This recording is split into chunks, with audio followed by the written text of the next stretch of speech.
unmute. Can people hear us now? I'm seeing nodding. Yes, we can hear you.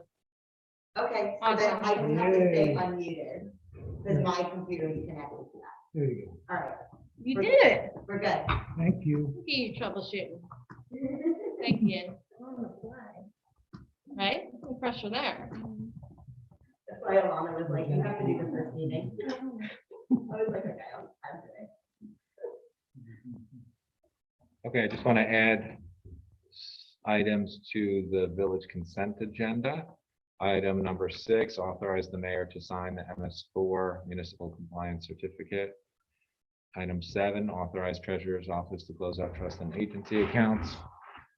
Item 8, authorize mayor to sign the involved agency consent for PB 20-14 and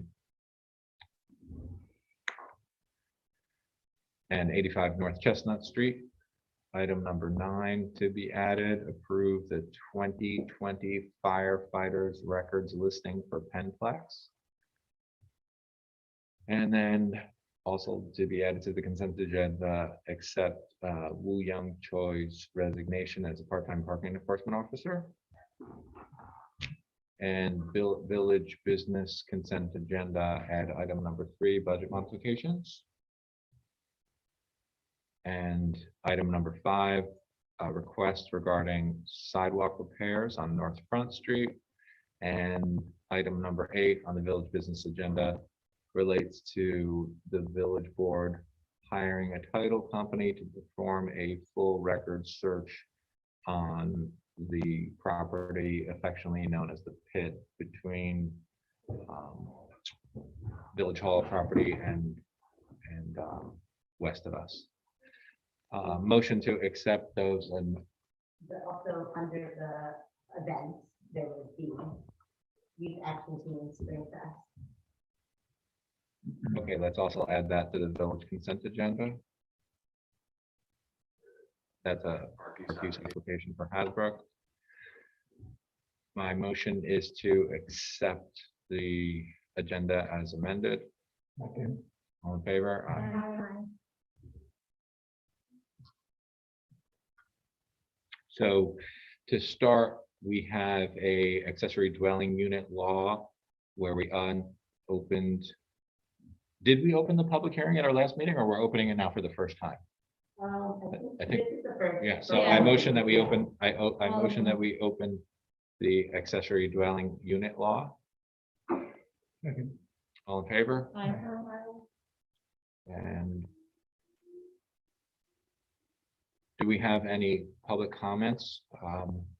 We received a written comment from Christine Harris. Did we receive any other feedback from the community? Or is there anyone here on the Zoom call to comment on this draft law regarding accessory dwelling units?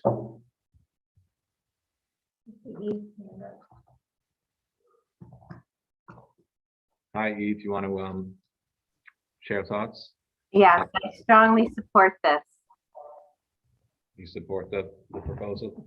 Yes, That's great. So and I And, appreciate that you're doing this.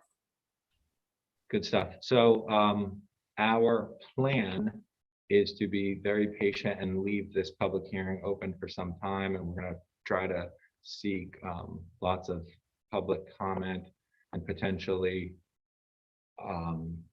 update or edit this law as it currently stands, but we want to be very, very flexible and patient. So that feedback's helpful. Did we have anyone else from the public, or did we receive any other emails in addition to Christine's? Ariana? Okay, so I'd like to continue to keep this open. Maybe we'll do a letter to the paper, share the proposal on social media. We've also discussed just some other means of getting the word out there where we're seeking public feedback. So I'd also, Sorry, did we probably just go over announcements? I need to interrupt you though, Mayor. yeah, I think you're actually right. I mean, We got a few. should we fill? people Although in about the I joint think stuff? Bill Garris wanted to say something about the water runoff. I don't know if you want to type any more in the chat. There might be a delay, Bill. He's basically just saying water runoff. I don't know what that applies. I guess I need to hear more.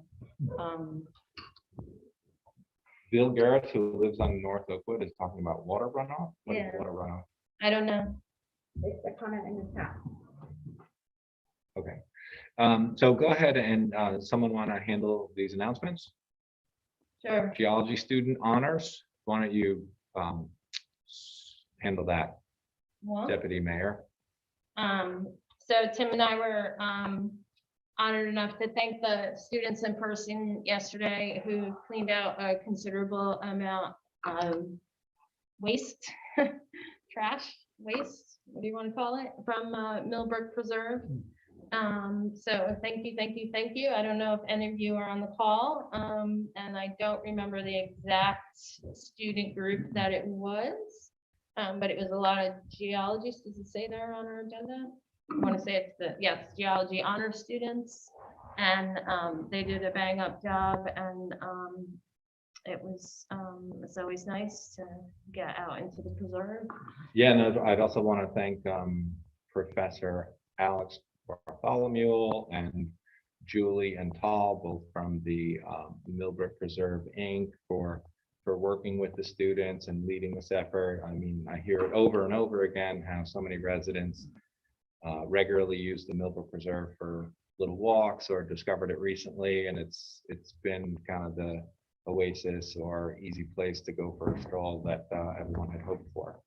So you know, these geology students made it that much better by removing some of the debris that collected in there over many years. And you know, some of it was metal that we were able to take to the scrapyard and buy a pizza. But generally, you know, having any of this debris removed has been very helpful. Next item on this announcement piece is we wanted to take a moment to meet Jillian Murphy. This is the Elting Memorial Library's new director. Jillian, do you want to like introduce yourself quickly and you know, tell us what's going on at the library and what you're excited about? Absolutely. First of all, thank you for including me on your very busy agenda. I'm Jillian Murphy, and for the past 21 years, I've served Cold Spring as the library director of the Julia Butterfield Memorial Library. I was looking for a new challenge, and this position presented itself at the right time, and I'm really honored to have been selected as the new library director. I know I have very big shoes to fill, as John is very much loved by the community, but thankfully he'll be around to volunteer and help me out if I need him. A bit about our library right now. Our lobby is open again. Once inside, just ring the bell and we'll open the door so that you can come inside and either make an appointment if you haven't made an appointment already. You can make an appointment to browse, to use our computers, to reserve study space, to research the historical collection or visit the children's room. And you can even make an appointment to meet me if you want. I'm already making some changes. Our teen collection is in the middle of relocating to our old reference area. The teen coordinator at Elton, Deborah, is working on creating a really welcoming place for our teens, and check back in a couple of weeks and we'll have this finished and have a nice area for our kids. I'm really excited to announce that we have a new book drop in the parking lot. We still have the old one in the front door, but Jesse Chance, our assistant director, built actually this book return to give our patrons a chance that they don't have to walk all the way up that hill if they don't want to. But I just should note that also, if you do actually want us to still deliver you stuff to your car in the parking lot, just call ahead or email us. The front desk has a new email. It's frontdesk@eltonlibrary.org. So this week we launched our new websites, but it's the same URL, eltonlibrary.org. Check it out and let me know if you have any suggestions. There's a button right on the homepage for you to make a suggestion. In addition to that, we have a new calendar, events calendar online. You can register for programs, set alerts, sync with your own personal calendars. And we're starting to get more digital already. We've purchased a ton of new materials, and anybody that likes stuff in that format and we're on long hold wait lists will find themselves having much shorter wait lists now. So that's really exciting for us.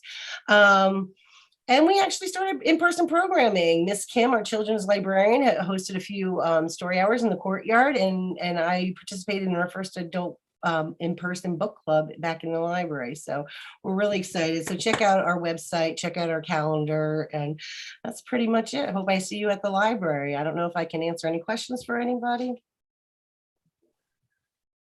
Anyone on the board have questions? I'm just excited, sorry, as you could all see in person for one, sorry.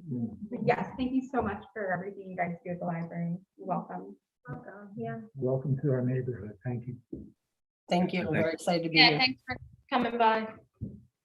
Okay, next. Still not unmuting yourself, I think it's hard. Keep going to do it. Next announcement, we wanted to share that there will be a conversation with the police department. The chief of police have hosted several of these. The next one is scheduled for May 19th at Hasbrook Park, starting at 6 p.m. and lasting for 90 minutes until 7:30. We encourage folks to stop by and have an informal conversation with the police.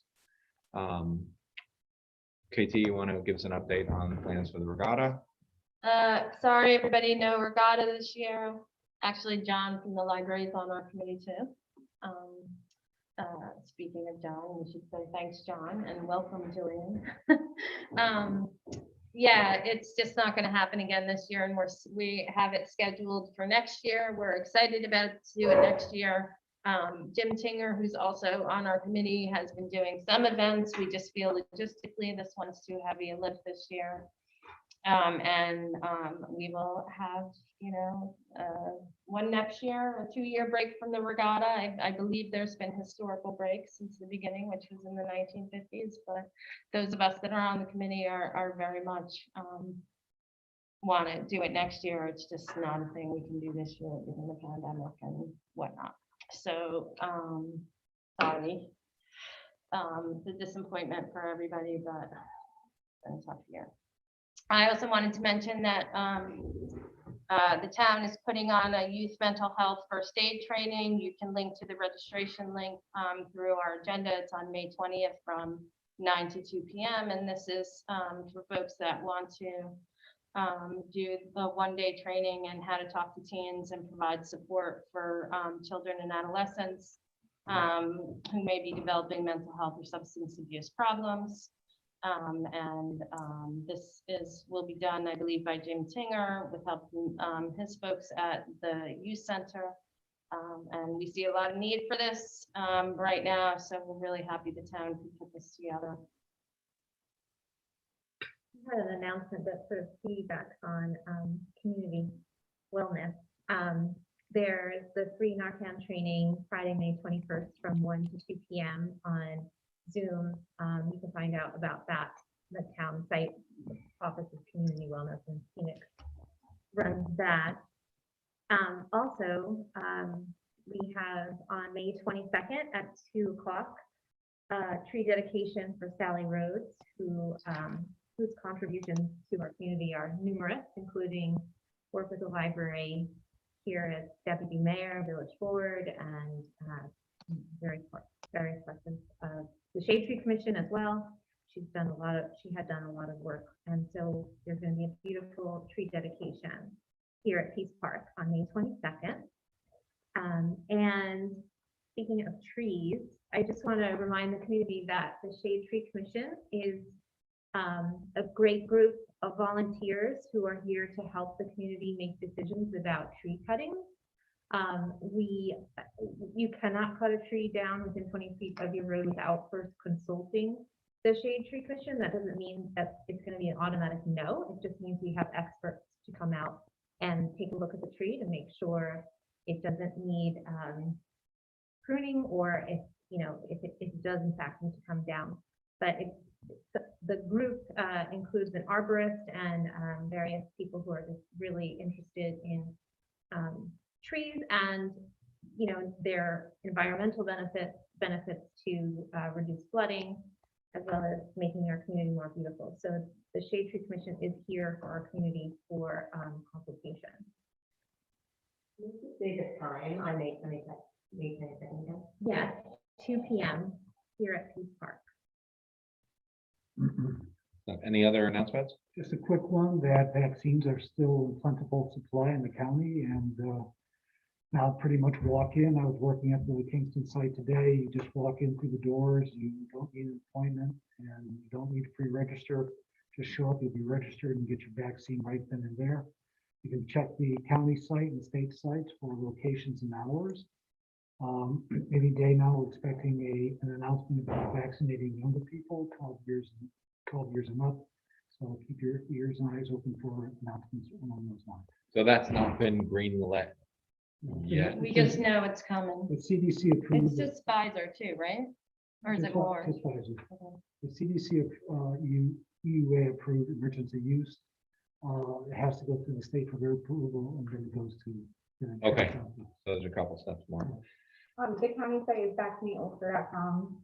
Yeah, that's, And the fairgrounds, like Bill said, is walk-in and they've had Pfizer lately. I was there a couple of times this week and it's smooth like butter. You can go in and out very quickly. It's a very smooth run, not a line operation. I Great. wish I could say there was a line. Any other announcements?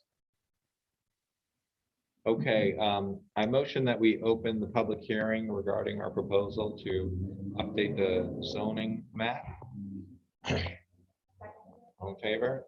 Did we get any feedback on this?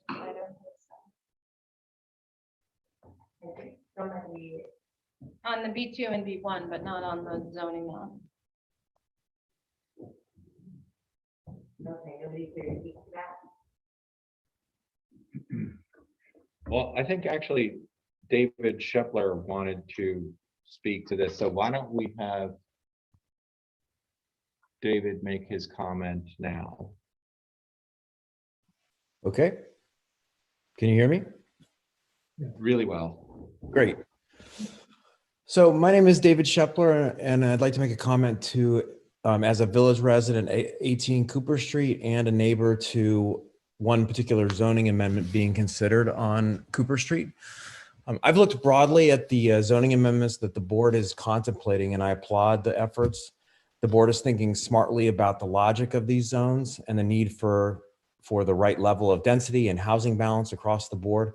I believe that New Paltz lacks a good diversity of options with lots of single-family homes and a range of small, often ad hoc apartments and accessory units, but not much in between. We have townhomes at Briarwood, but I'm not aware of anything more of that size or nature.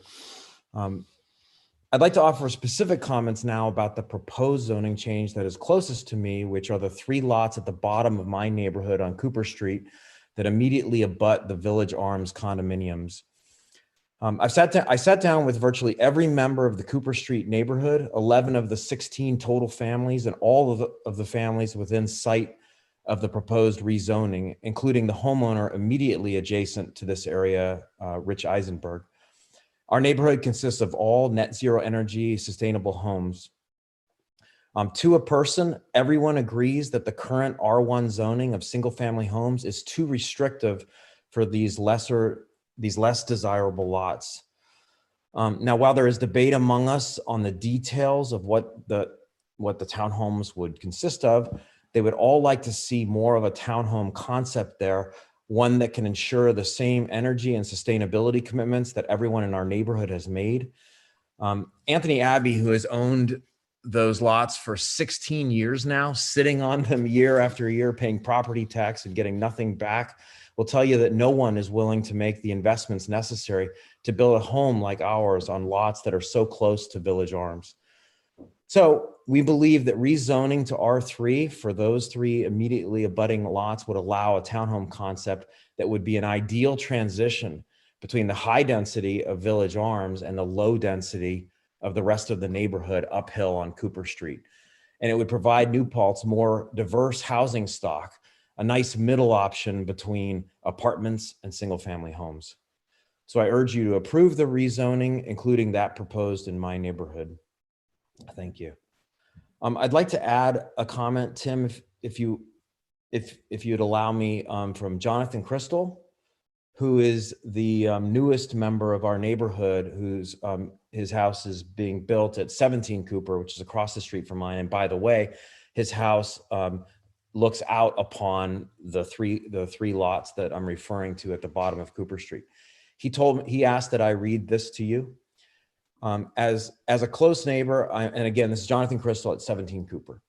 As a close neighbor, I'm very happy to see a thoughtful and environmentally friendly plan for the development of these lots. I fully support the plan to change the zoning to allow for higher density housing along the bottom of Cooper Street. That's it. Anyone else want to make a public comment regarding this proposal to update the zoning map? Okay, we'll keep this open. Hi there, Tim. This is Guy Kemp. I would like to make a comment in support of everything that David just said. Although I'm a neighbor of David's, and I am obviously not in a zero net energy home here, I'm still very supportive of this proposal to increase density in our neighborhood along that particular part of Cooper Street. I think it's a great idea, and I'm totally in support of it. And I wasn't clear. My name is Guy Kemp. I'm at 24 Bonnecue View Drive, the intersection of Pine Street. And I actually have a view of those parcels from my house, and totally supportive. Thank you. You know what I can also add for context is that every single green home that Anthony Abbey has constructed in this R1 zone has needed variances, because the R1 zoning does not make sense for a village. It's more of a suburban style, sprawly, large yard thing.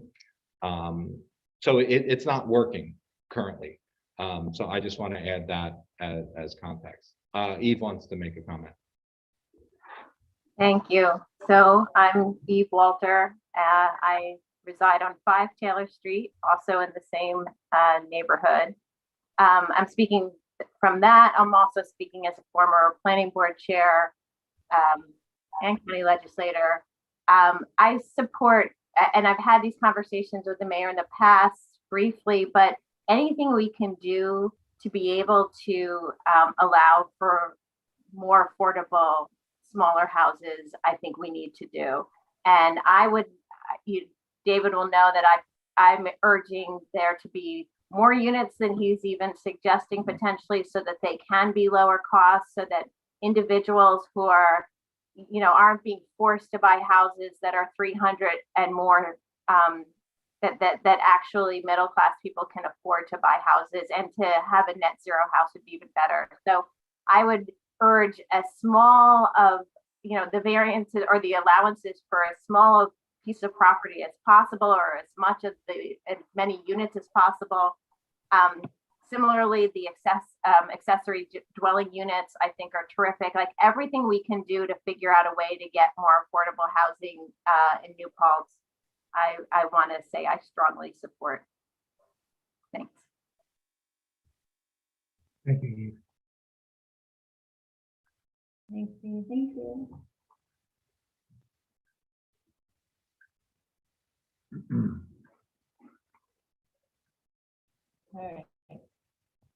Got it. I'd like to motion that we open the proposed zoning change for the B2 and B1 commercial districts. All in favor? Aye. Did we receive any comments in addition to the email we received from Nathan Tableman? That was the only one. Does anyone here want to make a comment on this proposal?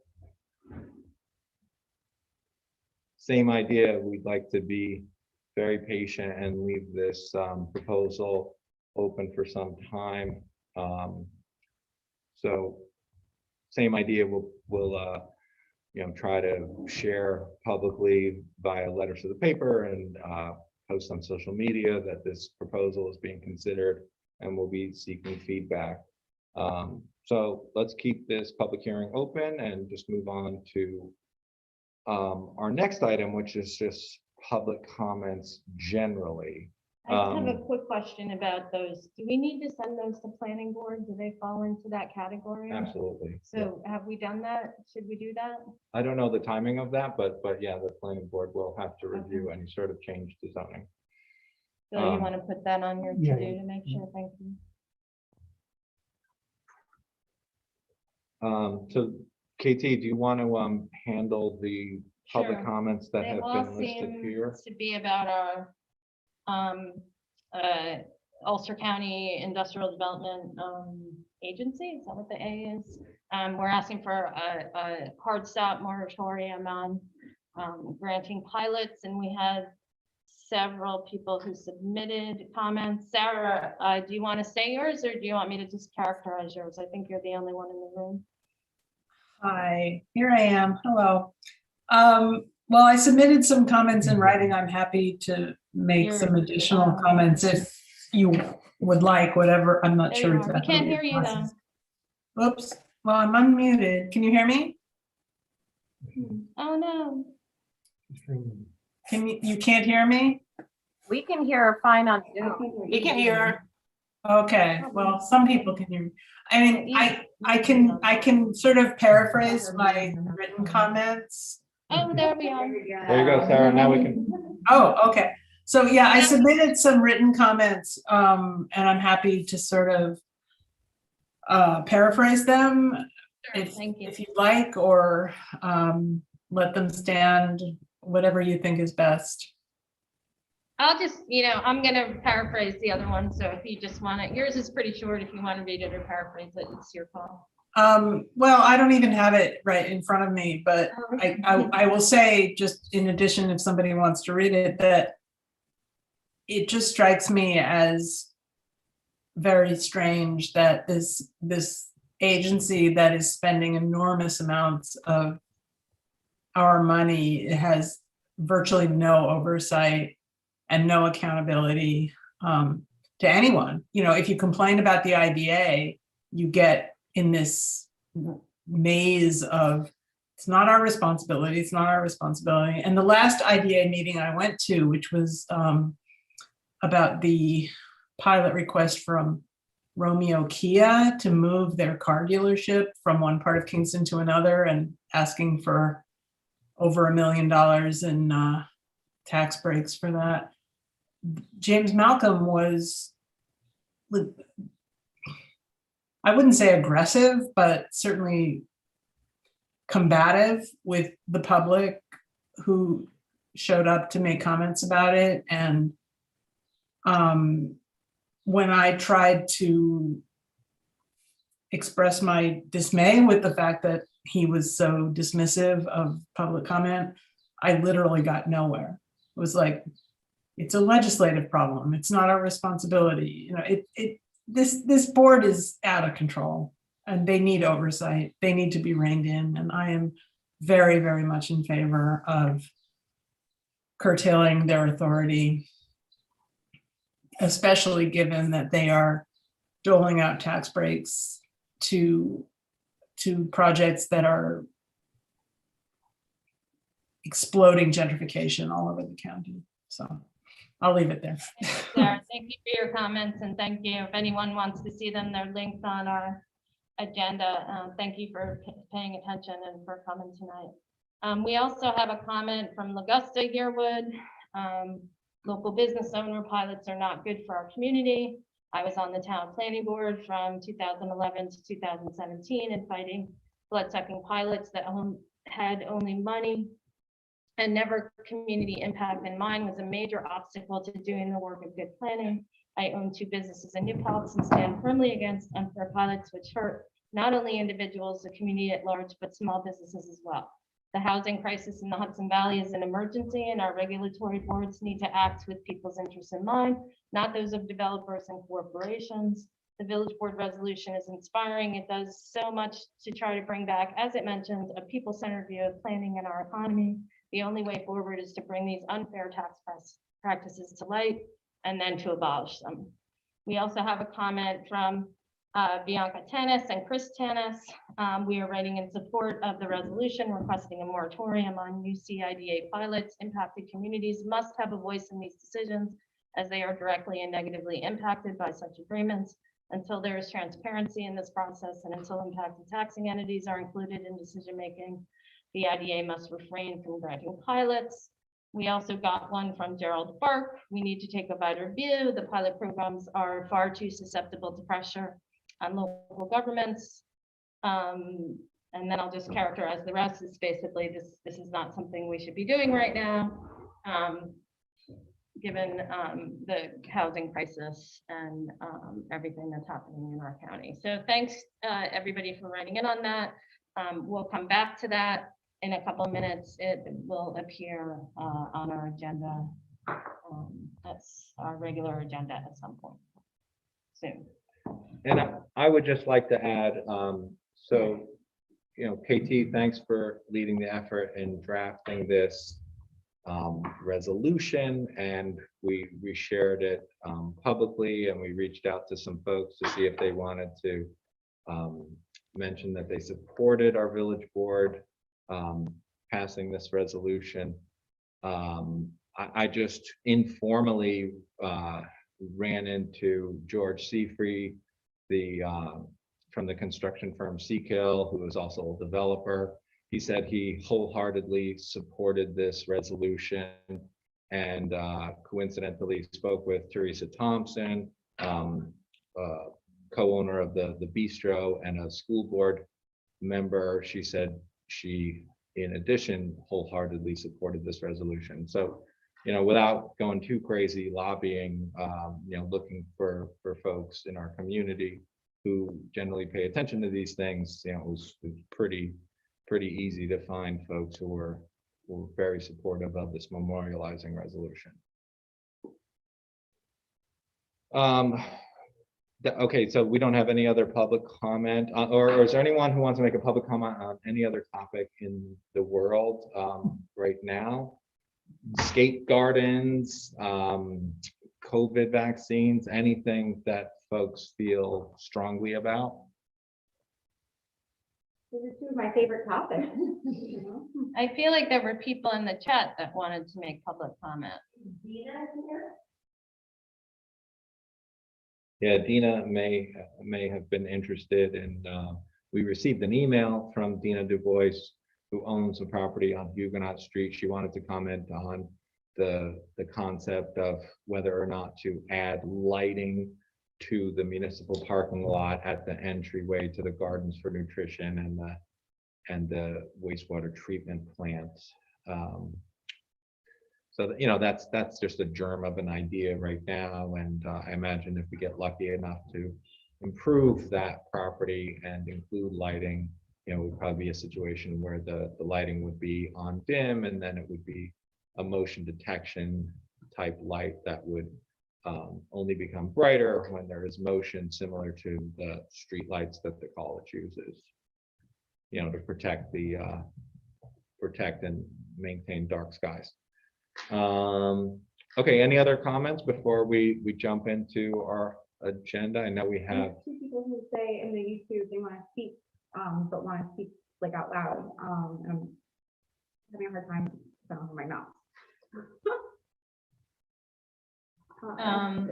For some reason I can't comment in the chat. If somebody could put the Zoom in the YouTube chat, that would be good. Yes. Hang on, let me copy this. You got it. we can also come back if folks are available later in this evening. I don't mind including a public comment as we go. Like, we're not closing public comment for the evening. We don't have to do it that way. So should we? Good idea. I motion that we. I have to step out of 9, number 9. Okay. So my motion is to have the full village board consider the consent agenda, and then have a motion that includes everything except the item regarding the Penn Fed, where Bill would be excluded because he would benefit, as he's a volunteer firefighter who receives awards because of his contributions as a firefighter. So that's my motion. Second. All in favor? Aye. board consider the consent agenda Uh-oh, and have a motion that includes everything. what's the speaker doing? Where Bill would be excluded because he would benefit as he's a volunteer firefighter who receives awards because of his contributions as a firefighter. So that's my motion. All in favor? It does not look like it's disconnected on my end.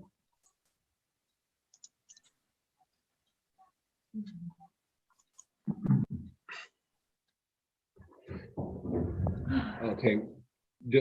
How are we with, we have a few items here. I know we have, We should let Essie do her thing. 'cause- is that, okay, should we have Essie Yeah.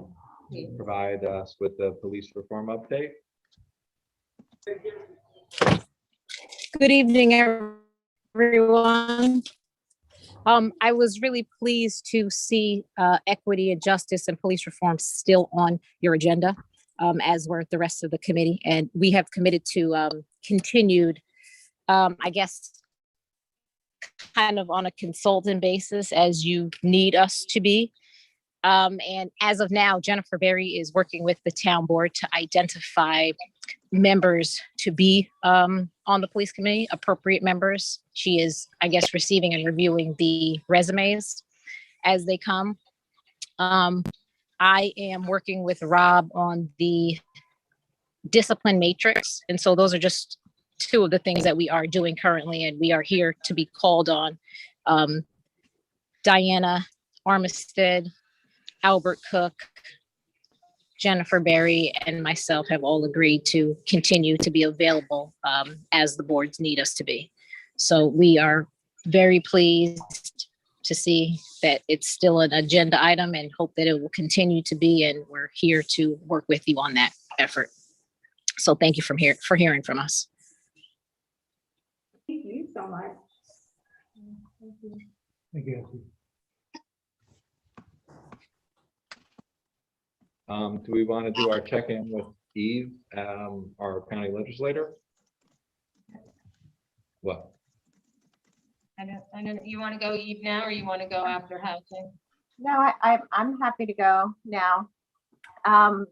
There are a few things that are happening in the county that have direct or less direct impact related to New Paltz. There's renovations in the fairgrounds. There's the naloxone training website, which I assume you all know about. I don't see any issues with that. There is a conversation. There is a resolution about electric charging stations for the buses, and the conversation has expanded to sort of consider maybe, especially with recovery money, should we be expanding these high-speed electric charging units? And so obviously, if there's a desire to have something like that in New Paltz, you should certainly let me know. I mean, I imagine it is, but like where and how.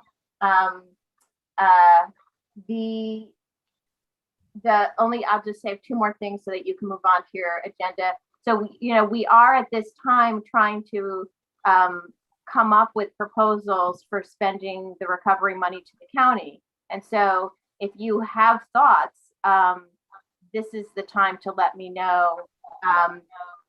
If they're just New Paltz, they're just New Paltz. More ideally, in order to get them approved, they'd be ones that can apply to municipalities across the county. But again, this is the time that I would need to hear of ideas. There are some parameters of what we can spend it on. There are connections to the impact of COVID, but that's pretty broad. I mean, in terms of health, safety, housing, so tying it into COVID isn't that challenging, but it does need to have that tie-in. And then I'll just say that I'm completely supportive of the moratorium on pilots in the IDA. I'd be happy to sponsor a resolution on the county level, and if anybody wants to work with me on drafting that, I'm embarrassed to say it never occurred to me to even do that. And I'm so happy that you have thought of that, and I will be thrilled. I don't know what kind of feedback. It's going to be a challenge, but I think hearing from even Sarah, who, people who have been attending can speak to the types of things that have been getting pilots would be very useful for me. So anyone who's wants to work with me on that to give me the necessary ammunition or support to get that forward, I'm happy to do that. And I think that's it, unless there's any questions for me. If you do, just, I know you've seen I think it's 418,000 total. That ask that we've already sent up to the county, there wasn't really a process, so we just emailed it. Do you have a sense of, should we be asking for more? Like, what are we? Yeah, so, I mean, so far there is not a defined process for how this is working. Even I've presented some proposals, other people have, and I don't know when the time will come where we're actually all sitting down and breaking through those. But, I think that in addition to what you've already sent, I think I would encourage you, again, if it's something that's very New Paltz specific, then let me know. But if it's something that's more expansive, for example, something that relates to municipalities in general, some kind of, amount that could go to support something that other municipalities who it would relevantly affect, I think that would play better in terms of getting approval from the other 22 people. So I would encourage you to think about any kind of language that way that could potentially provide a need, an impact that New Paltz had related to, due to COVID, but also perhaps other places as well. Well, we tried to do that in our ask, where we composed a letter and then sent it to Chair Donaldson and County Executive Ryan, because we think, the project that we've been working on for several years, and you joined us when we met at the site of the municipal parking lot to improve that. And we feel that would benefit all 24 municipalities, because, we are an important generator of sales tax, which this community relies on, or this county relies on significantly. So, that's why we felt like it would make a great deal of sense if we could do a better job in New Paltz to manage all the visitors that are attracted to our magnetic ridge. That was how we were framing that ask.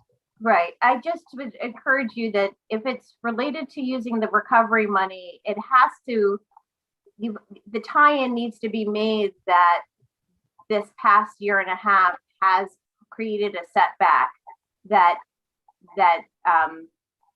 this money would help support. And so I think that it's important that you consider that in your language as well. So, and I don't know, I can honestly say I'm supportive of this project. I don't know if other legislators would hear that making New Paltz parking lot better, it helps every other municipality. So I think that, but I think recognizing the importance of creating access to our trails and access to our natural resources, there's other things, there's other ways we can be looking at this. I do think that COVID has brought a large number of people to our communities who are using our services and using our natural resources. And I think that being able, that has made an impact on New Paltz as well as some other municipalities. So that might be a direction that's worth pursuing. But again, it needs to tie into COVID and the impact of COVID in some way. And there, I can give you the language of the parameters that we have to fit into, and it would help to have a clear sense of how this would help any other kind of community that might fall into the same kind of category, might make it rise a little faster to the top. Yeah, we appreciate that feedback and understand, we have this, we're going to receive some funding via the federal government. And we will also be, needing to, look at the guidelines, and tourism is one of the the types of projects that this money can be spent on. And, what we've been asked to do as a community in New Paltz is we're basically the host to New York State Park at Minnewaska. We're basically the host to Open Space Institute's River Ridge. We're the host for the Empire State Trail. We've been asked to do a lot of the heavy lifting as far as providing access to these outdoor recreation assets in New Paltz. And we're really struggling where we need assistance from the county so that we can do a better job of being a good host so that people will continue to want to come back. Because what we've seen in COVID is that people are really enjoying these trails. And it's really rough on the local taxpayer when the village government is responsible for paying our DPW guys overtime because we have to come in on the weekends to take away trash on Main Street. Like, we need some assistance for that, and we need some assistance in terms of how do we manage all these visitors that all these fantastic projects are creating all this new demand and new visitors. Yeah, I think it's valid, and I also think we shouldn't forget that the resolution regarding short-term rentals and, well, not just short-term rentals, but the occupancy tax has this caveat that if extra money came in, it should be considered in its utilization towards the municipalities. And I would imagine that, we'll have to see what those numbers are exactly, but I think that we should not forget about that caveat that was added there, because if it is really true that tourism's impact has been particularly hard on New Paltz, it's probably true in other municipalities too, which would then mean that we might see it, although unfortunately the Airbnb contract didn't come out for a while, and the hotels weren't the ones that were getting people. The hotels were struggling. So I don't know if we'll see it at this point, but yeah, I think I'm going to let you move on with your other things, but let's talk about it more and figure out either whether any changes to what you're originally proposing or whether there's other elements that you're looking for that I could push forward. Awesome. And Eve, thanks again for being a regular attendee at these joint meetings. I've been doing this job for 6 years. We beg to have the county legislators participate, and we do zero arm twisting, and you're here every single time. My pleasure. Thank you, Eve.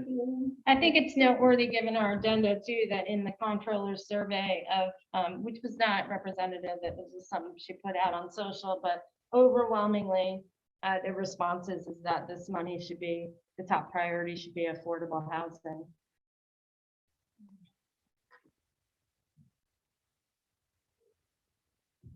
Okay, so do we want to, so we have Hope. Don't forget Hope. Hope. I know we have Hope Nitza. Do we want to hear from Hope Nitza now, or we also, yes, okay. So Hope, do you want to unmute and provide us with your presentation regarding the Millbrook Preserve?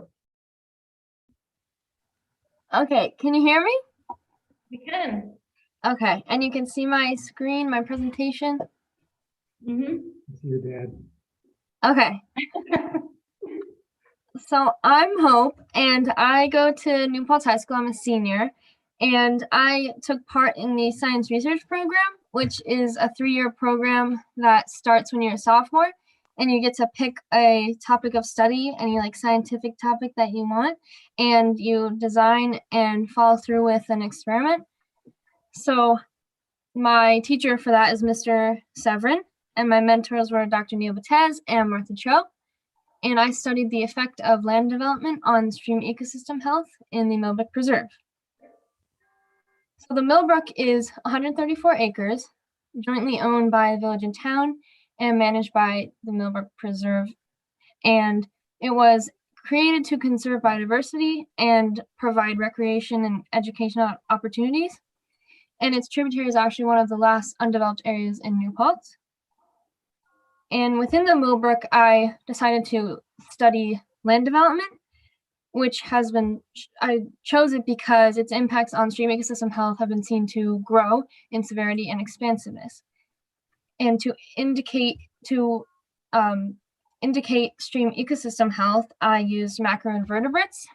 So land development can alter their species composition and distribution, which makes them prime indicators of stream ecosystem health.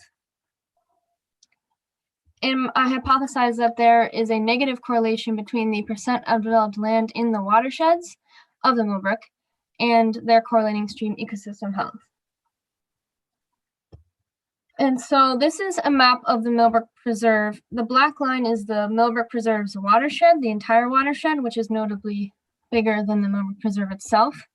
And my streams, I picked 4 streams to study and 1 sampling site for each stream.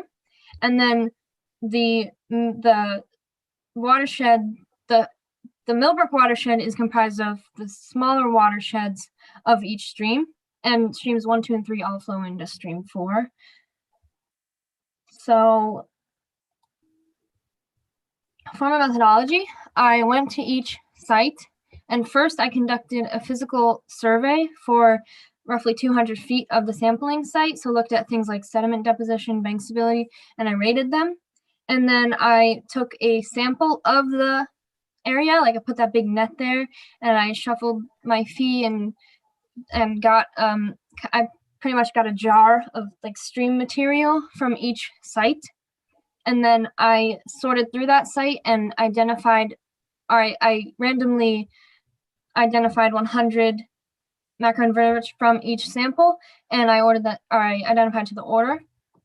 And then with those numbers of the bugs that I found, I was able to calculate 3 different biodiversity indices. So the first being EPT richness, which is a count of the number of different taxa of mayfly, caddisfly, and stonefly found in that sample, because those 3 are particularly sensitive to pollution.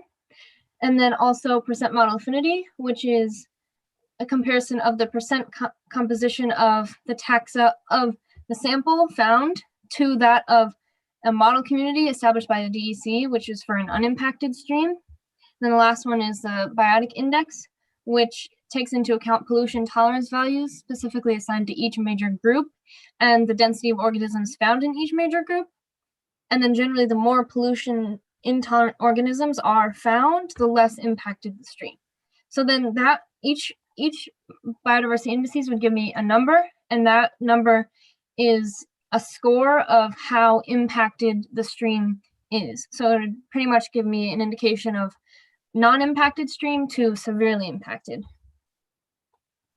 And then to quantify land development, I used GIS mapping, and the watershed of each stream was delineated using a topographic map, and then a land cover data set we used to calculate the percentage of developed land in each watershed. So you can see the numbers there. So watershed 1 had the most developed land, watershed 3 had the least, and watershed 2 and 4 were comparable. And then, so the results for the habitat, so that's from the physical survey that I took. So I would rate all the questions, I would rate all of them. And the results of that were that the site 3 had 10 optimal habitat qualities and 3 marginal, whereas site 1, 2, and 4 all had 8 optimal and 5 marginal, meaning that site 3 had a slightly higher overall habitat quality score. And then this is one of my graphs. So then I compared the numbers that I got from the biodiversity indices to the percent developed land. And so a higher percent model affinity score indicates a less impacted stream. So this positive slope shows a negative correlation between stream ecosystem health and percent developed land, as did the physical survey data that I just showed you. So from that data, I was able to conclude that the data showed a negative correlation between the percent developed land of a watershed and the impact on the stream's ecosystem health. And so this project, I competed in the regional junior science and humanities symposium, and I got second place, which qualified me to go to the state level Junior Science and Humanities Symposium. And that's where I got first place in the poster competition. And I think my poster was shown, or it's linked in the agenda, I think. So yeah. Do I stop sharing? Okay. Yeah. And special thanks to Mr. Severin, Dr. Betez, and Ms. Cho, of course. And thank you so much for having me. Yeah, really great work and really excited. Where are you going, Brown? Yeah. Can't wait to see what happens next. Yeah, me too. Thank you so much. Congratulations. Yeah, thanks for all your work on this project. Congratulations. Thank you.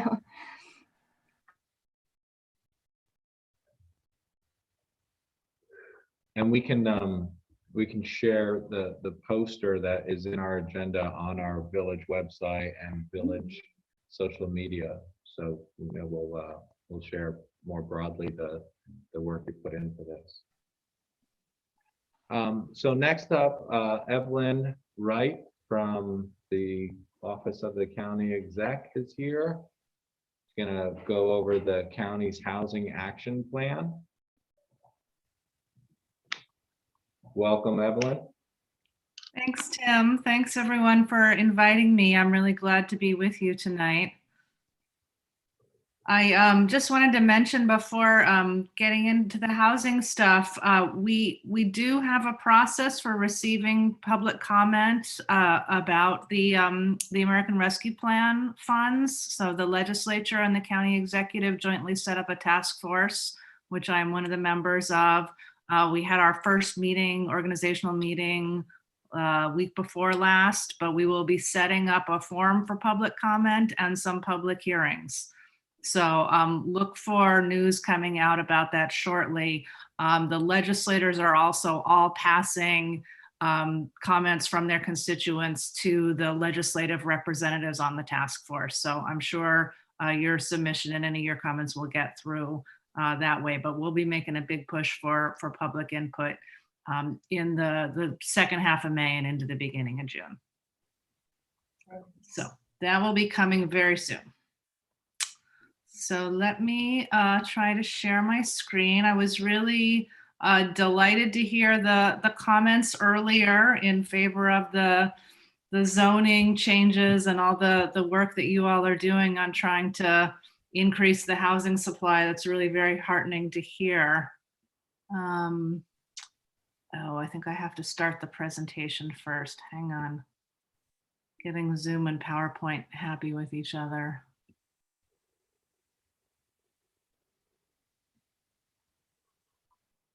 Okay, let me try this again.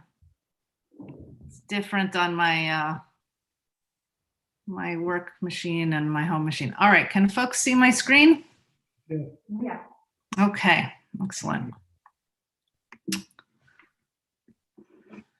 So we have just wrapped up and released, I guess, in February, the county's housing action plan. This was a year, about a 7-month process that the county executive and county legislature kicked off together. Actually, I think before I talk about the goals, I just want to thank and appreciate the 9 members of the Housing Advisory Committee who worked on this with us. They met monthly with Planning Director Dennis Doyle and myself, along with the really fantastic team from Pattern for Progress, Joe Shaika and his team who worked on the study with us. And the goal of the Housing Action Plan, you know, when the legislature and the executive kicked this process off, we had a little bit of a debate about, do we need a study or should we just move ahead to action? Because we all know that there's a housing crisis. And so what we settled on for the goals was, we do want to take the best quick look we can at the data that's readily available to make sure that we understand what's happening, but then quickly move to really trying to understand what's driving that data, and especially to strategies to help us address the crisis that we're in. And that the overarching goal of all of this work was to kick off a community-wide conversation about how we can work together to address our housing crisis. And so that's really where we are now. And so I really appreciate you all wanting to be part of that conversation and inviting me here. She's mute. We've lost her audio. I haven't changed anything. Can you hear me? Now we can. Okay, great. So I'll just share a little bit about what we found in the data and then what we came to in terms of analysis and strategies.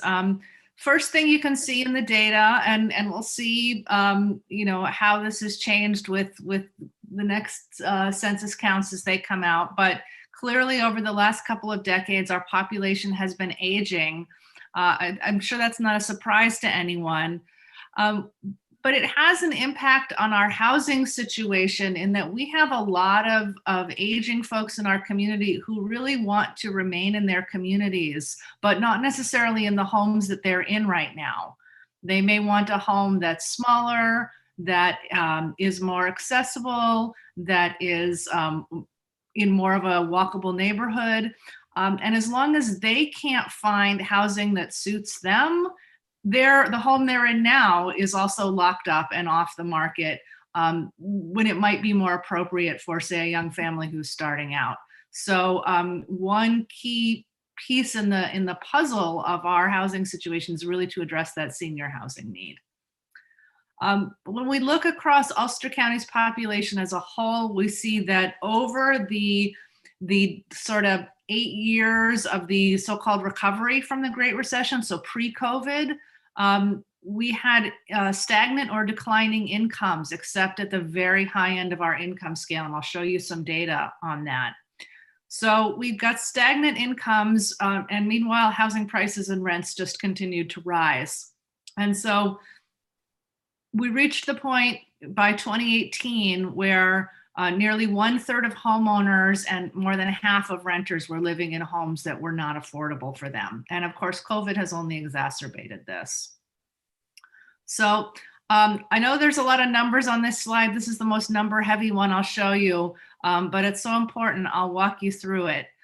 So this is taking a look at how incomes changed between 2010 and 2018, dividing the population up into what they call income quintiles. It is, because we can hear her faintly. I think something on your end is going in and out. Are you able to hear me? I can hear her.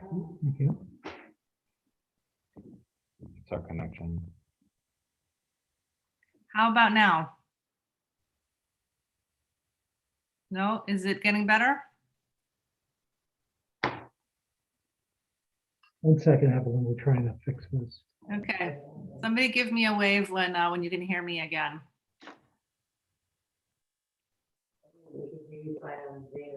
How about now? We can all hear you. Okay. All right, somehow it's fixed on our end now. Okay, fantastic. Sorry about that. No problem. So this is looking at the change in incomes between 2010 and 2018. If we divide Ulster County's population up into 5 groups, they call them quintiles, where you rank people from the lowest income to the highest. So this lowest quintile was the people who were making the least, the lowest 20% of the population in terms of income in 2010. And you can see between 2010 and 2018, their incomes actually fell on an inflation adjusted basis by almost 15%. As we go up to the next quintile, the folks who were making $40,000 a year in 2010, their incomes fell by about 10% over the course of the recovery. And it's only when we get to the very top of the income scale, that highest quintile, where incomes actually rose over the course of the recovery, and the most at the very highest end of the scale. And I've got to admit, I knew that there was rising income inequality, but these data are so stark. I was really taken aback quite a bit. And so This is one half of the housing affordability challenge, is that we really have stagnant incomes across much of our income spectrum. Meanwhile, we've had both rents and home prices continue to rise. This slide compares the rise in rents between 2010 and 2018 for the county as a whole compared to New Paltz. And you can see that it's risen quite a bit faster in New Paltz as compared to the county as a whole. Actually, the income picture for renters is a little bit better in New Paltz than the county as a whole, but you can see on an inflation adjusted basis, they've risen by only a little bit over that time frame. Excuse me, for home sales prices in the county as a whole, we saw an increase of about 20% in sales prices between 2013 and 2019. The sales prices were higher overall in New Paltz, but didn't rise at quite as fast a rate. Of course, COVID, I'll show you some county data on that for 2020 in a moment. COVID has really turned that trajectory back up. And again, we have roughly flat incomes for folks in the homeowners in the town of New Paltz. And when we look across the sectors that are dominant in our economy in terms of jobs, we see that in all of those sectors, the average wages are not sufficient to carry the cost of housing that we have now. So our largest sector is public sector workers. This includes government employees, school teachers, SUNY New Paltz, SUNY Ulster, and there the average wage is about $60,000. It's lower in some of our other dominant sectors, healthcare, retail, accommodations, and food service. None of these sectors that have the vast majority of our jobs are really paying enough to afford home prices and also rents within the county. And this graphic shows one way that Pattern for Progress, I think, really effectively summarizes. This is now county data. If you start with what the U.S. Department of Housing and Urban Development calls the fair market rent. So every couple of years, they go into every market in the country and assess what kind of that fair market value for a typical apartment is. This is a 2018 number for us. So whenever I give this presentation, anybody who's been apartment hunting recently says, boy, I wish I could find an apartment for that much. So we know that it's a little bit out of date, but even at that value, in order to afford that apartment, where the convention for affordability is that you spend 30% or less of your income on housing costs, in order to afford that fair market rent, you'd be needing to earn an hourly wage of just over $22 an hour. But the average hourly wage of a renter in Ulster County is actually closer to $13 an hour, at which you could afford only a rent of about $700. Another way to put that mismatch is if you're working at $13.33 an hour, you'd need to work 67 hours a week in order to afford that fair market rent. So it's really quite a large gap between what's affordable and what's on our market.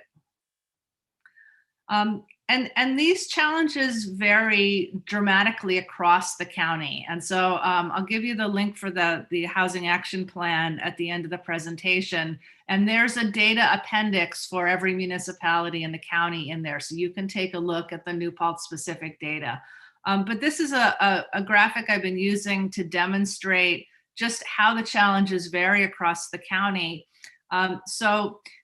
If we look at the income side of things, we can see that median household income varies greatly across the county. It's about $63,000 a year in the county as a whole, but we see quite a lot of variation. And of course, the village of New Paltz is one of the lower median income municipalities in the county because of the large student population.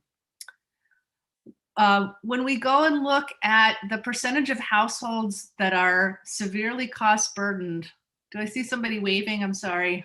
You're all very small while I'm presenting. Should I slow down? Okay.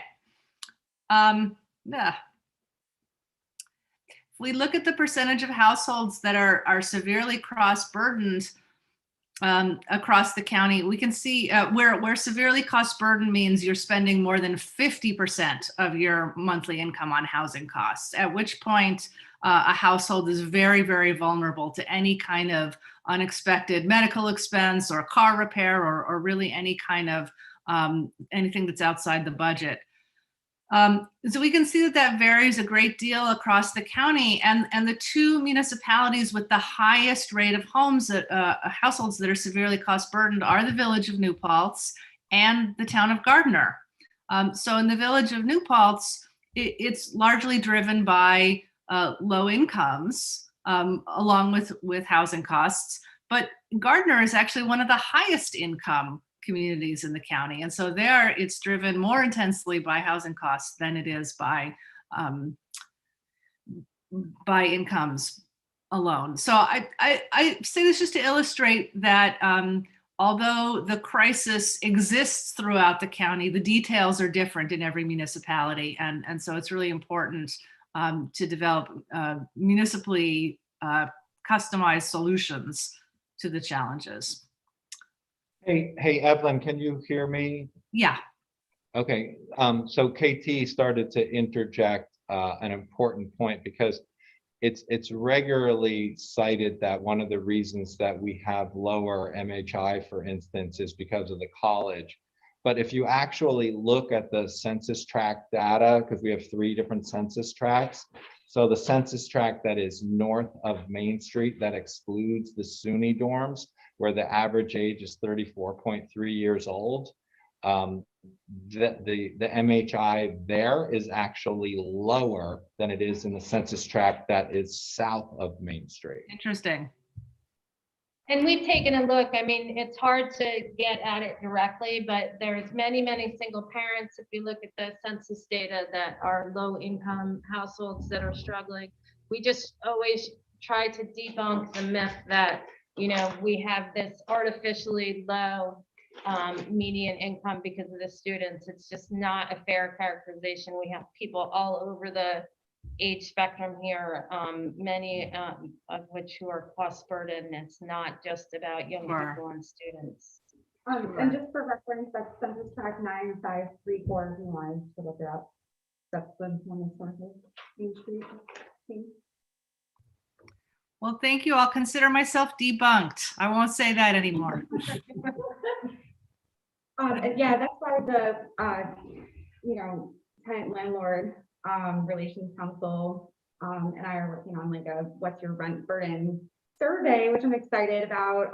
But we'll let you keep going because we haven't finished the survey yet. But we're just having people tell us what their rent is and stuff. It's part of that debunking of that myth because wish I was a student, but I haven't been one in at least a decade. It's been longer than that. But yeah. Well, that's great to hear that you're doing a survey. I know some folks in Woodstock who would love to hear about how you're doing it because they are wishing they had some more data about rents in Woodstock. Yeah, Alex and I actually met with them. We've been trying to, people have been reaching out to us and vice versa in the other municipalities. So the Woodstock, some of our new friends, they're doing a lot up there. All right, well, just one more data slide. This is now using county real property office data on actual sales prices. And you can see the 2020 data is through October, just what a continued rise in both the median and even more so in the average sales price of the homes that actually sold in the county. So, I would say I'm glad that we looked at the data because it was even worse than I expected it to be. And so I'm glad to know that. But, we got then into looking at what is causing this and especially what's driving our housing costs. And part of it is that we just have very low inventory. We have built very little in the way of housing in the last few decades, except on the very high end of the market. And so there's a real mismatch in the homes that are being built and the demand. And you all alluded to this earlier, what we started calling on the committee, the missing middle. So the homes that are really in the middle of the market. And there's a few reasons for this. The cost of everything has gone up again pre-COVID, and then in many ways just exacerbated from there. But materials, labor, land, of course, we have limited infrastructure in a lot of places. But we also have really high soft costs for development in many cases. The developers face a lengthy and uncertain approval process, and very often a very different kind of public comment experience than you all had tonight in terms of making decisions to increase density, right? So we really have to take all of these things into account in trying to increase the housing supply. And so some of the strategies that we talked about, first and foremost, to really engage the community, to have these kinds of conversations and talk about the role that housing plays in our community, in our economy. We had a major employer on the task force, Tom Smiley from Mohonk, who said, I have positions, even positions that pay really well, that are consistently going, not just unfilled, but I don't even have applicants for them because of the housing issues here. And I know that that's something that you all face in New Paltz as well. We had a member of the Woodstock Housing Committee on our committee as well, Deb Dewan, and they did a lot of really great community outreach around housing and the impacts of housing unaffordability in 2019 that they shared with us.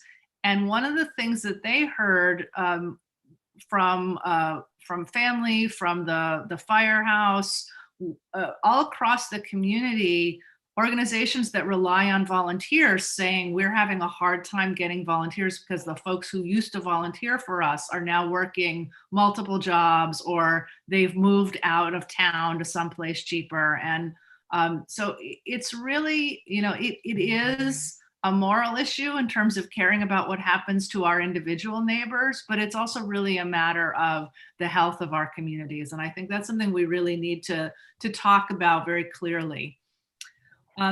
So building off of then that to then take a look at where do we have zoning changes and regulatory changes we can make that can increase supply. And what I really see as kind of the holy grail of this is how can we get to proactively identifying sites where development should take place, where we want things to be built and what do we want to be built there. Really getting away from these kind of project at a time conversations about, oh, I don't like that thing that was proposed in that place, but really saying as a community, okay, what is it that we need and where does it make sense to build that? And going out and then seeking developers to build those things that the community designates that it wants. We also looked at some examples in other communities of what they call scattered site development and redevelopment. So rather than building one large project, which can be perceived as disruptive in a community, really agglomerating parcels to build dense housing that fits in with the fabric of the existing community. We talked about ways to streamline the approval process to let developers know what the community is looking for and how to have a successful project, and what criteria need to be met upfront in order to know that your project will be successful. And finally, looking at ways that we can increase the supply of supportive and transitional housing, which are also housing needs that the county has a lack of supply. So we're putting together what we're calling the Housing Smart Communities program. It's modeled on the state's Climate Smart Communities program.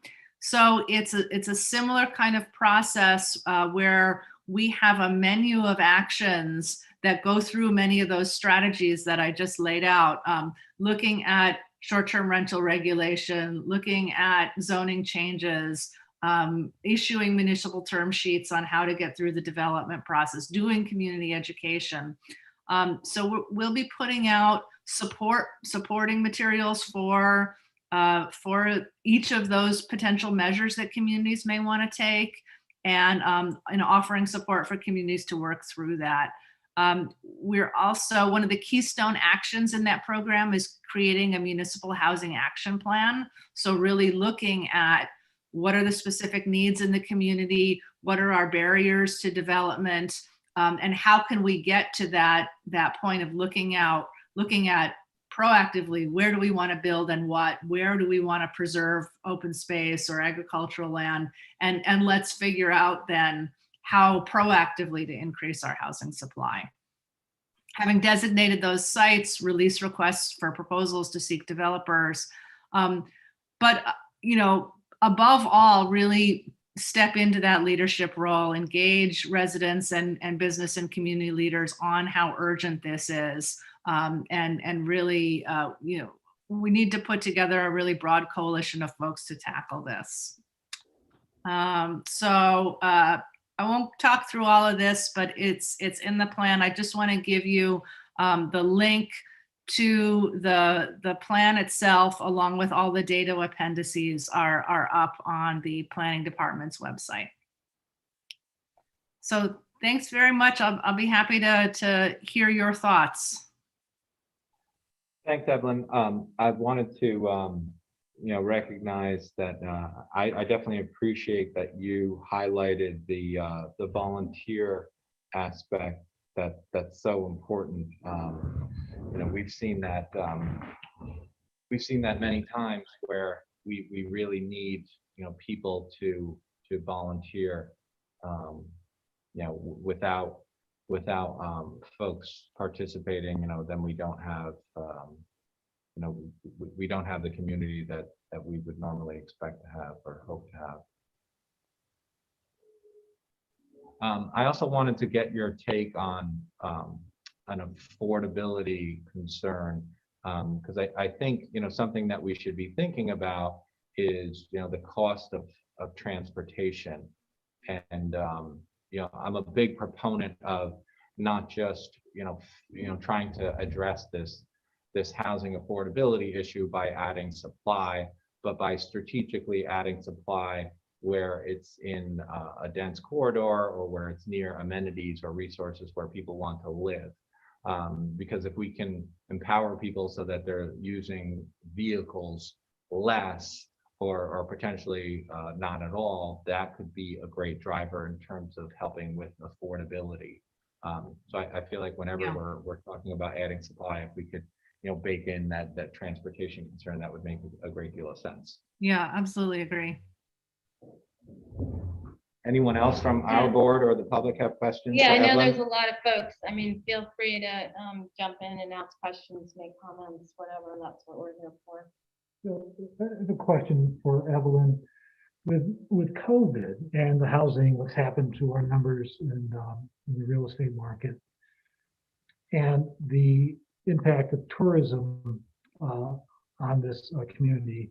We've had a huge boost in tourism, but not necessarily a huge boost in income for people who work in the service industry and those tourism-related jobs. Is there any thought or thinking about how to address the possibility of a drop-off in tourism as a result of people now being able to fly to travel beyond their state, their communities, and their region? I mean, I would imagine that within the next couple of years, there'll be less people visiting New Paltz, perhaps, and perhaps taking trips to other places around the world or around the country.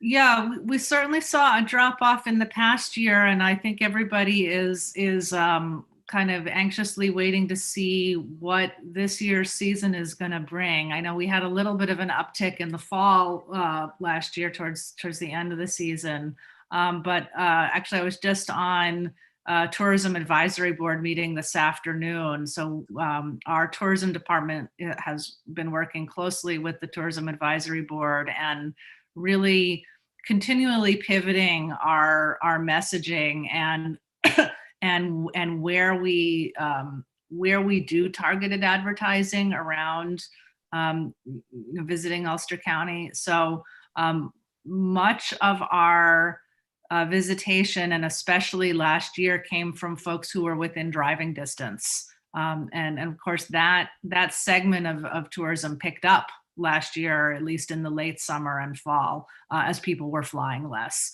So we're not really sure what this year is going to bring.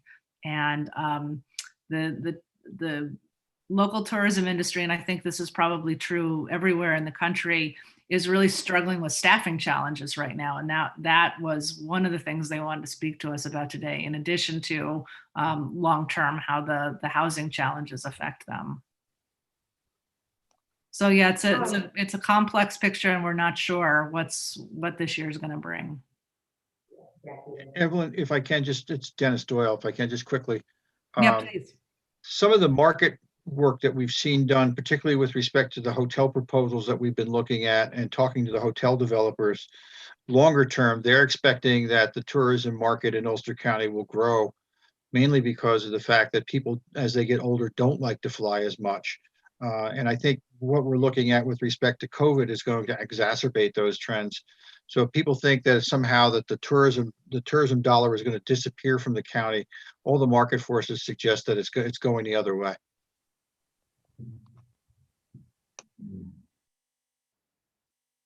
Jackie?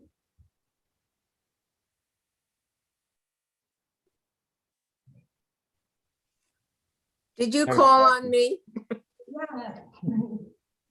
Yes? Yeah, you're on. Oh, okay, thank you.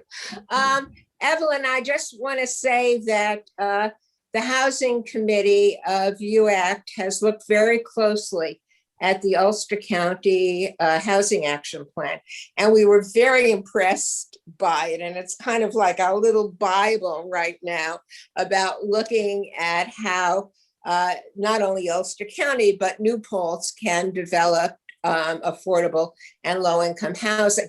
Now, I noticed one proposal in there. It was a recommendation that the county set aside $100,000 per year for 5 years so that municipalities could apply for $25,000 to do a local housing action plan. It would be wonderful, I think, if New Paltz had access to that money and could apply for it. And I know then there was a certification process. We lost for, you, Jackie. I don't know can hear you. Can you hear me? Now Evelyn? you're back. It was only like a minute ago. All right, that's what counts, as if you heard me. So I was just wondering where that's at. Can New Paltz apply for that funding? I don't know if it's been appropriated or if it looks like it could be appropriated. So I'm going to let Dennis answer that question in specific, but in general, yes, that is going to happen. And yes, New Paltz can apply.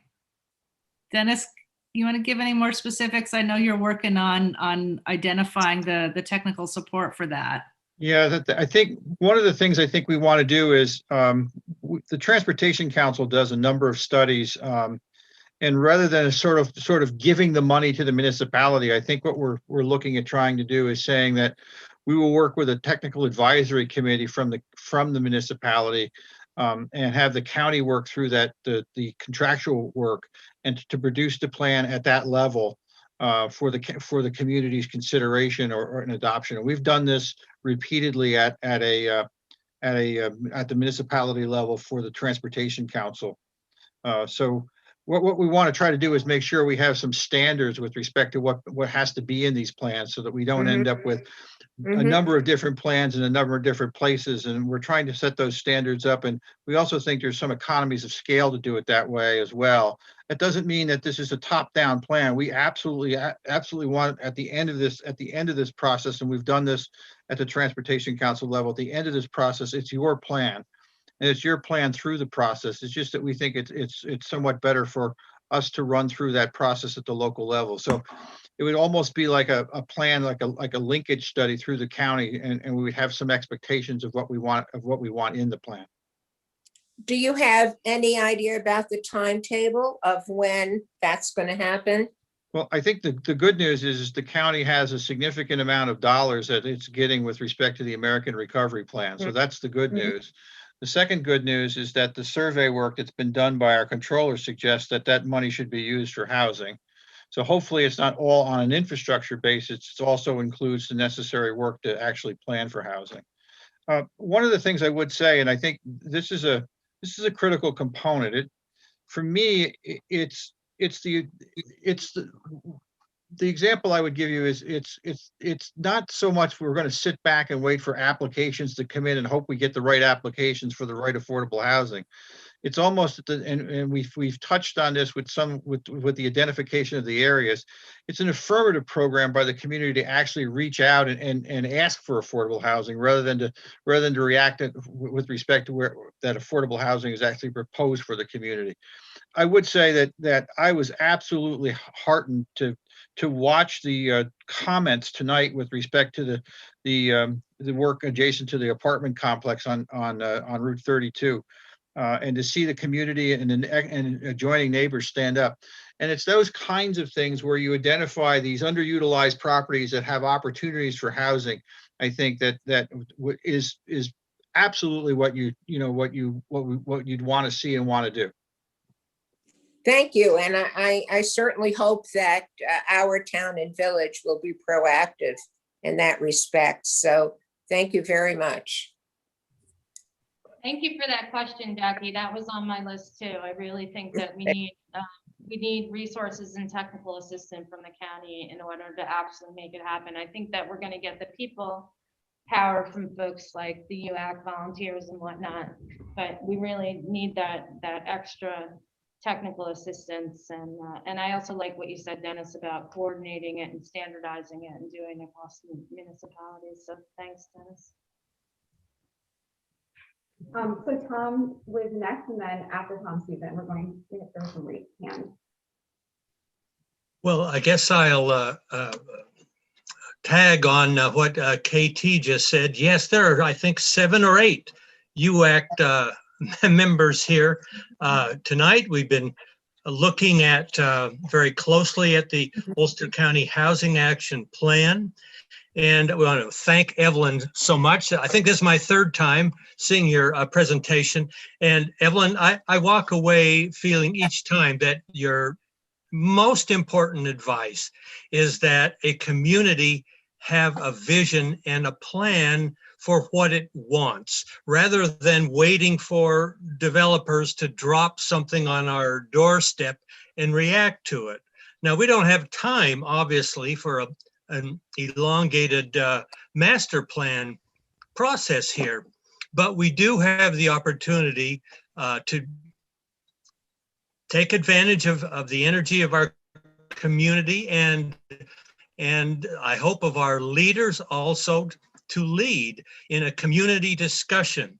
This has to be a hot summer, I believe, and fall when we deal with these issues of affordable and low-income housing. So we certainly stand ready to help with volunteer efforts and hope that our leaders will also take advantage of some of the resources that are available at the county, state, and federal level. We'll be talking with Antonio Delgado next week to see what he might be able to bring in our direction.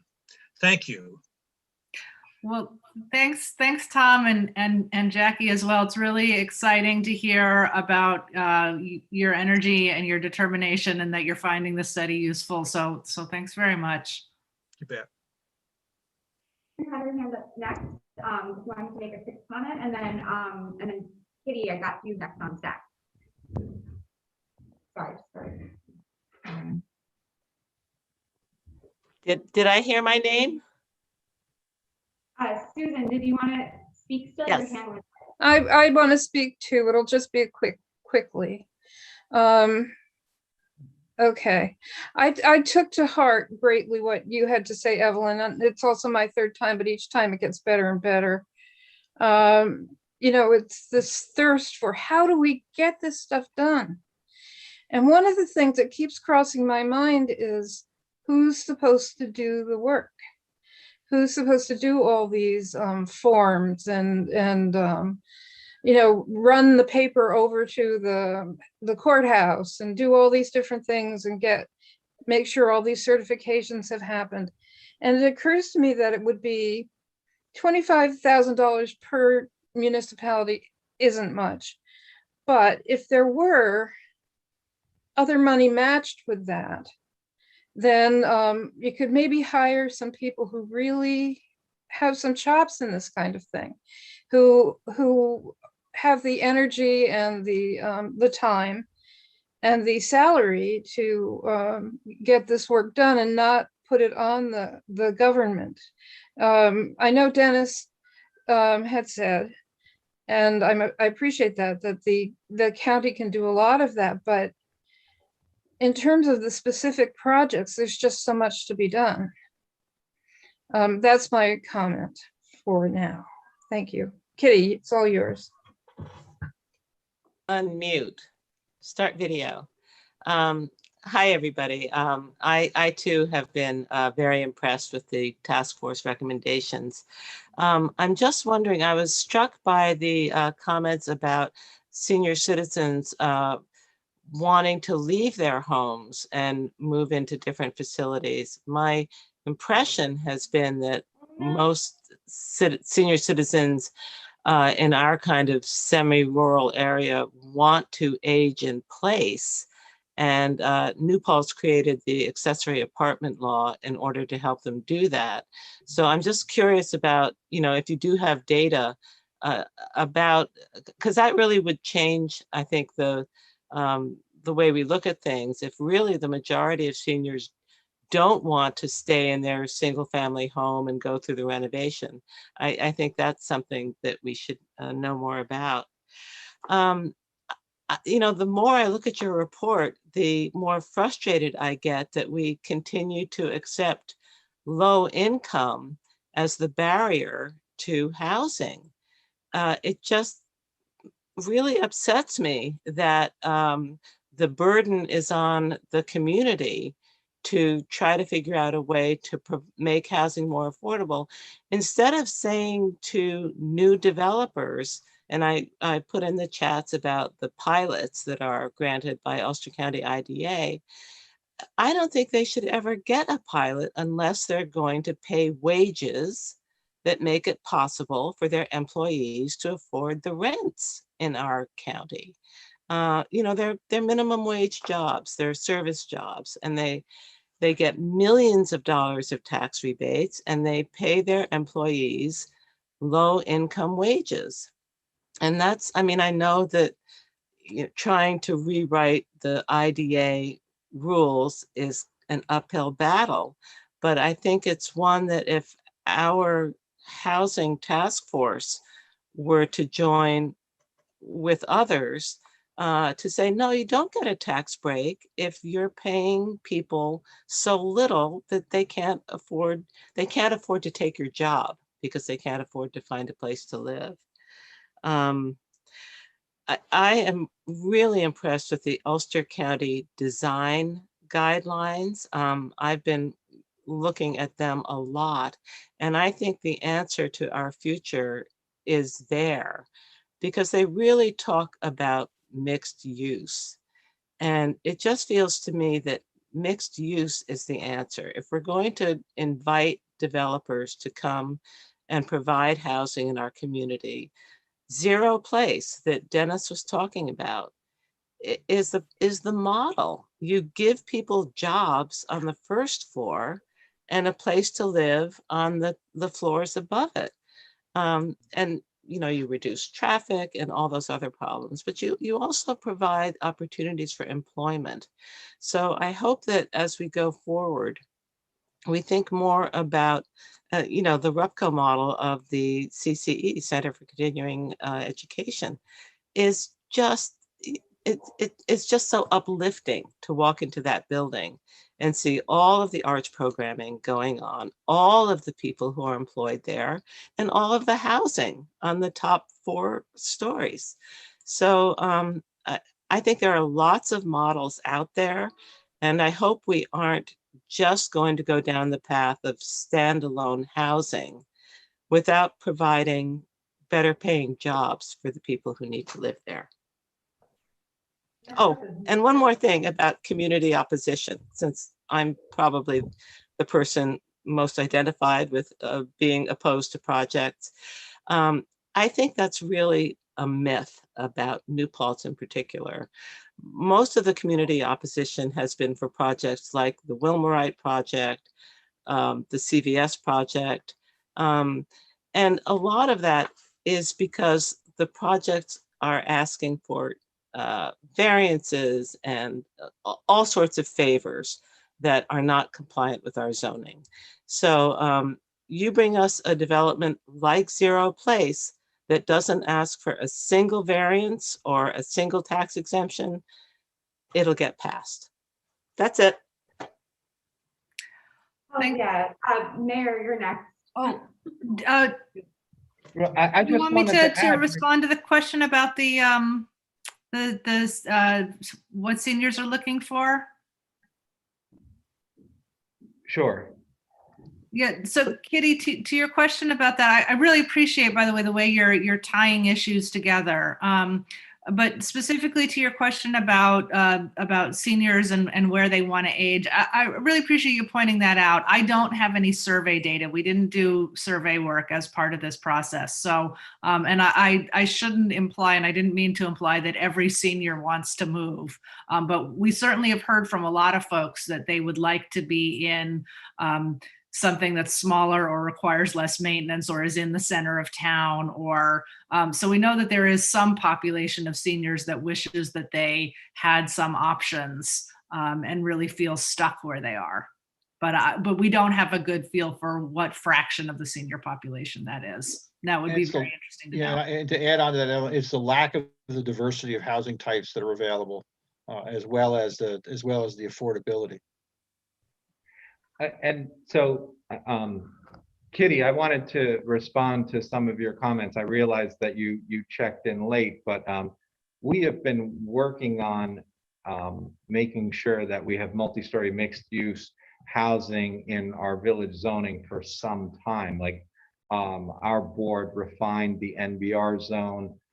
If you look at the top of our agenda this evening, we have a public hearing to reimagine the B2 and B1 zones so that they would be very similar to our NBR zone. You did mention the accessory dwelling unit law. We recently passed the short-term rental law. I mean, much of this stuff, and I had a really good call with Susan Denton and Tom Denton and Jackie Brown's team a couple weeks ago, and we talked about how we had this draft law to update our B2 zoning, so any new development would be similar to the NBR, and that a developer would have to construct multi-story mixed use. So, many years ago, with the help of former Mayor Jason West and Guy Kemp and many others, the village proactively instituted an affordable housing law. So any of this development that we're talking about, when there are more, affordable housing is a requirement. So like many of these things are in the works. And I was excited to look at the county's report that Evelyn is commenting on, and I feel really empowered that many of the checklist items are things that we have already done or are very far along in terms of having already written code to make these improvements. And I've worked with Dennis. I shared with him an early draft of our accessory dwelling unit law, and he provided a bunch of really valuable thoughts on how to improve that draft law. And we've done the same thing with this with this change to the B2 and B1 zoning. So we're trying to lean on our colleagues at the county and get them to make sure that the good ideas that we're working on are as strong as possible. Yeah, if I can, and Tim, I just wanted to say this, looking through the zoning statute over the years with respect to the village of New Paltz, you've had one of the most progressive statutes with respect to housing that we've seen in a long time. Your density provisions, your bonus provisions for senior housing, all of that. And the changes you made with the respect to the Route 32 zoning and now the work on the B2 zoning, the continuing way that you've essentially looked into the statute and say, what can we do better, is really heartening. There's a couple of things that haven't been mentioned that I want to make sure are said out loud. One is that there's a density bonus in our affordable housing law, which is really important. And also, we have a senior density bonus that I neglected to mention when that was asked about that a couple weeks ago. So I wanted to make sure folks know that we already have a senior density bonus. Is that the right way to call it, Tim and Guy? And I also want to say, I totally agree with you, Kitty. Like, it's supposed to be a selective process. There's selectivity in New Paltz as to what makes it through planning board. And we did get an amazing job through that project, which is Zero Place. And there's projects already at the planning board table, similar, little smaller scale. And, you know, we talk to people all the time. There's a lot of interest in expanding. Now that we've seen Zero Place, it's not open, but we can see the building and we have that zone. And we talk to RUPCO all the time about, you know, what we can do in New Paltz. Finding those development partners is quite frankly the challenge, but those conversations are ongoing. And definitely the village board supports doing a RUPCO project or projects in the village. If we get one question in, I'm sorry to drag this out a little bit, but Dennis and maybe Evelyn, are there any projections in terms of how much housing is needed in terms of hard numbers, both now and in the future, 10-year projection? The projections are relatively old. They were done in 2007. And they looked at where we expected population to be in 2040, I believe, is what we took it to.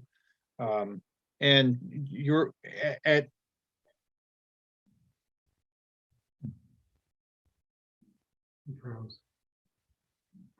You're frozen, Dennis.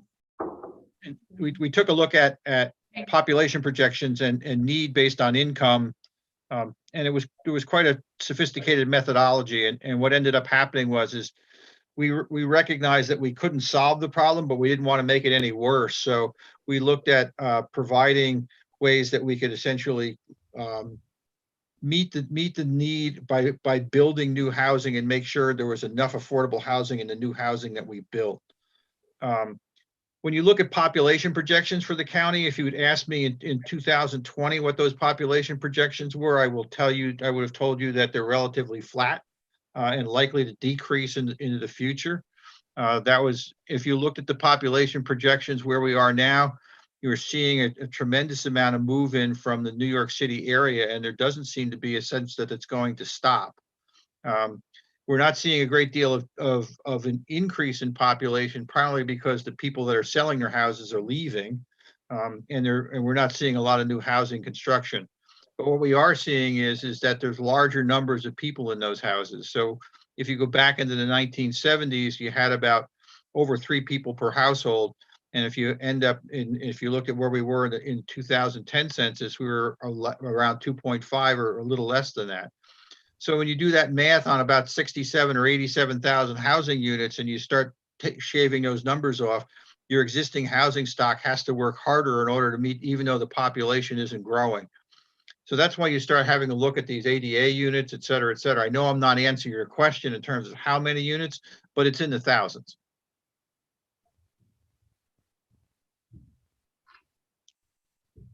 Thousands. I could just add another thing that I think speaks to the sensibility of our village board too, and this may seem like a little granular, but I think it's really important. we've been steadfast in terms of making sure that we are careful with how we define families. Like we're stuck with this concept of single family and two family homes and multifamily homes because I think it's baked into state law. But we are very careful not to create rigidity regarding who can live in a particular unit. The way we frame it is we have a building department that focuses on making sure that structures are safe. We really do not care who is, paying for what portion of a food bill or cable bill. That's on whatever's going on in that particular home. And we don't want to get involved in people's business. And we think that's a very important point not to overlook when it comes to having the kind of community that we have, and to be welcoming and to not box people into any sort of awkward situation, which also might limit access to housing and affordable housing. Yeah, we totally take the word family out of our code if we could.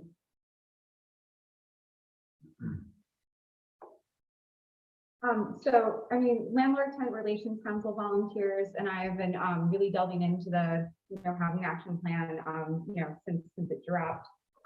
And so the whole crew of volunteers want to know like the best way to kind of continue the conversation with you, Evelyn, and your team, and the best way to offer some input. And I had some things, to edit to help, with the plan, just some notes and stuff I'd love to share sometime. So I don't know if you could share, with the public, the best way to do that.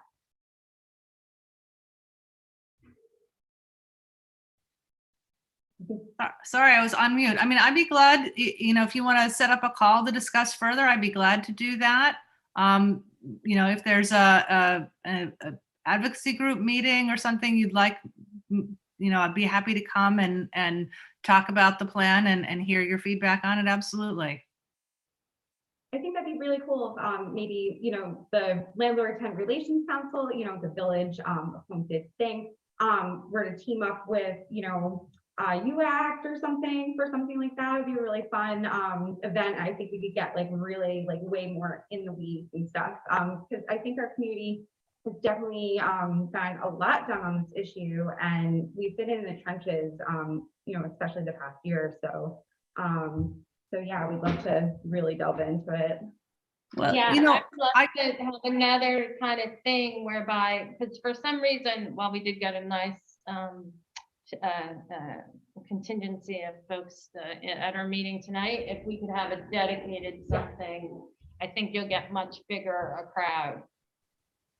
Well, I participated in a really great event that the Woodstock Housing Committee put on in conjunction with, I think, the Land Conservancy, and a kind of a series of community conversations that they did, but they hosted one on housing. And I gave a really kind of a shorter version of the presentation I gave tonight about the county's work and what the data reveals. But they also offered some of their own presentations about the public outreach that they did, some community stories around the impact that housing has on folks, the stuff I talked about in regards to the volunteer situation, and really got into some of their committee's proposals around Woodstock specific solutions. And so it was a really kind of great combination of analysis, personal stories, and locally generated proposals. And so I'd be absolutely delighted to participate in something like that. If you'd like to co-design that, I'd be glad to.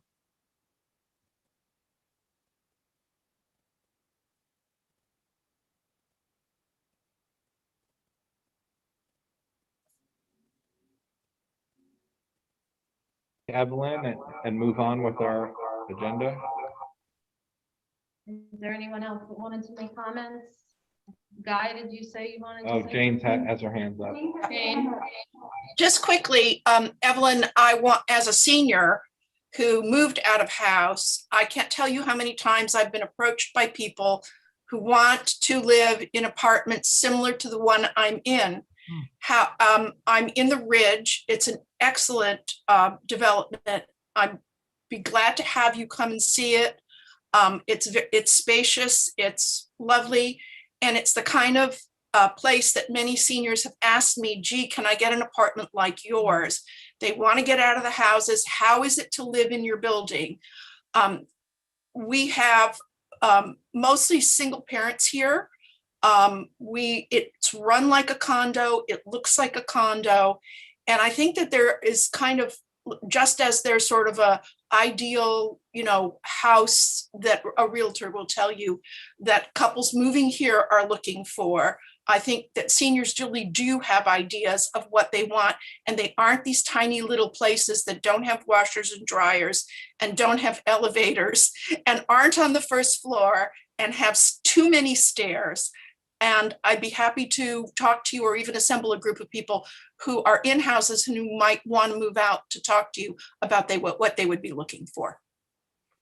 Thanks, Jane.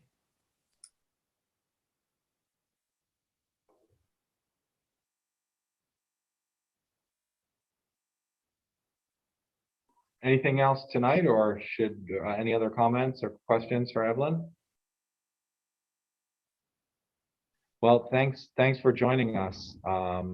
It was great to have so much participation from the public, and it's clearly a topic that many people are interested in. Well, thanks very much for inviting me, and I really am grateful for the work you all are doing and the commitment to this issue. Good stuff. All right, well, we're going to continue with our agenda. Thank you, Thank you, Evelyn. Evelyn. Thank you, Dennis. And I know you can't stick around, but or not, I don't know. But we do have a discussion of our ask for the IDA moratorium, which is related to affordability and economic equity. So I can't stay, but thanks very much. Good night. Good night. Thank you. Thank you, Dennis. Okay, so next up, we have a discussion regarding the Ashokan Reservoir and the Catskill Aqueduct.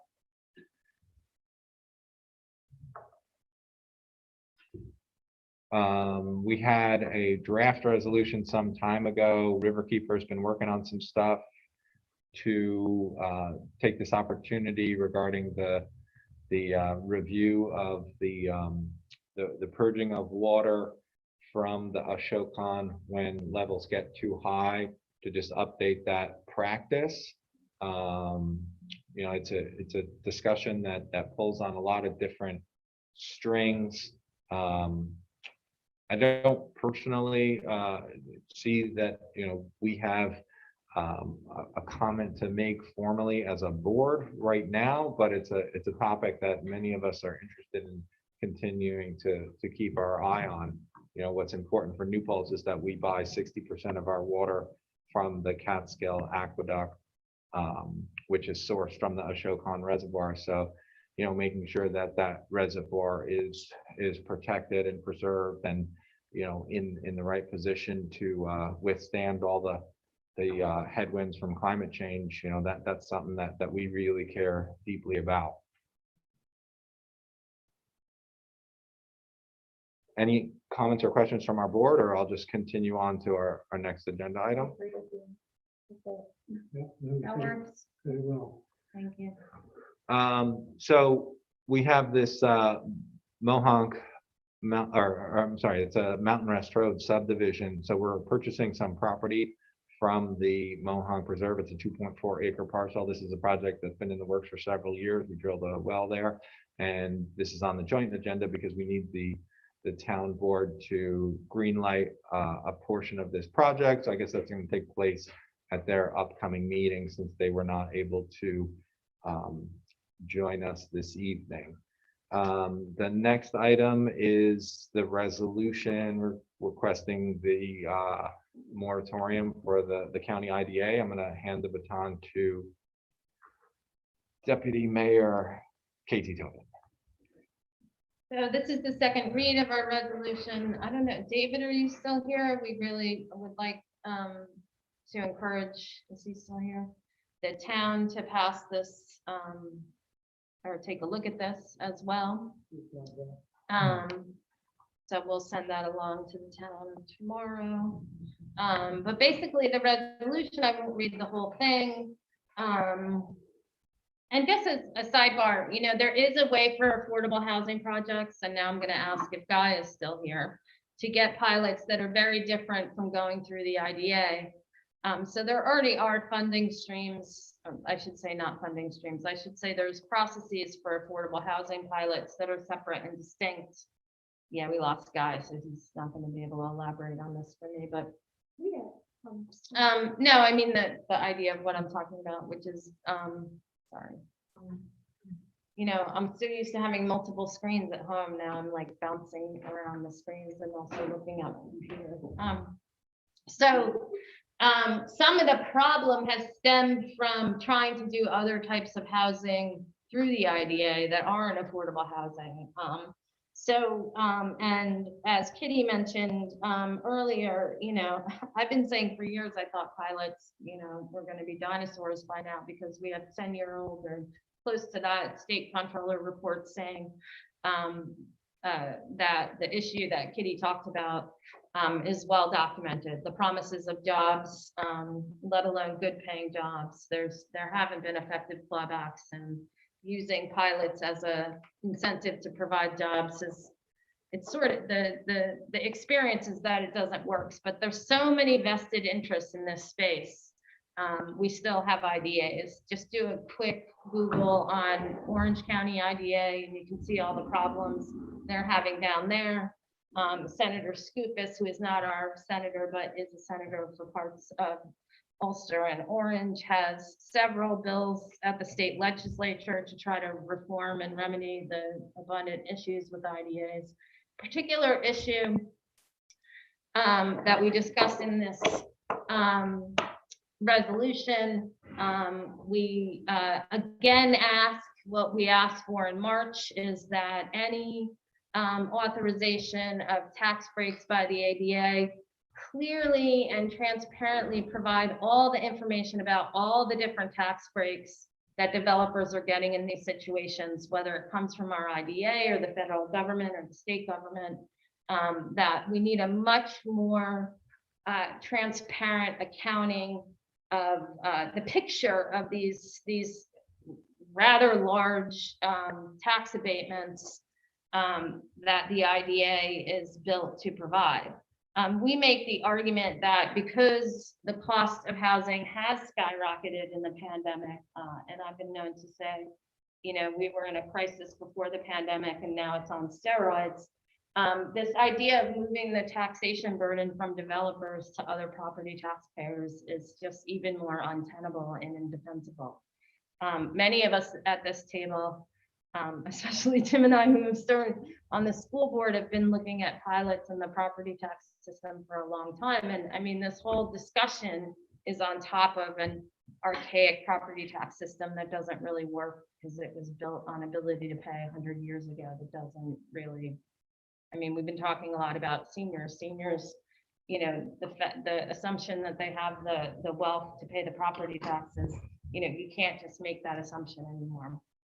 Our ask right now is please respond to our March request for accounting and transparency of all tax breaks. And we're updating it now to say that since there's been serious questions about transparency and fairness, you know, repeatedly arisingly and remain about the granting of the pilot for the Kingstonian project, a project that the Kingston School Board rejected. They voted against it, which is basically taxation without representation.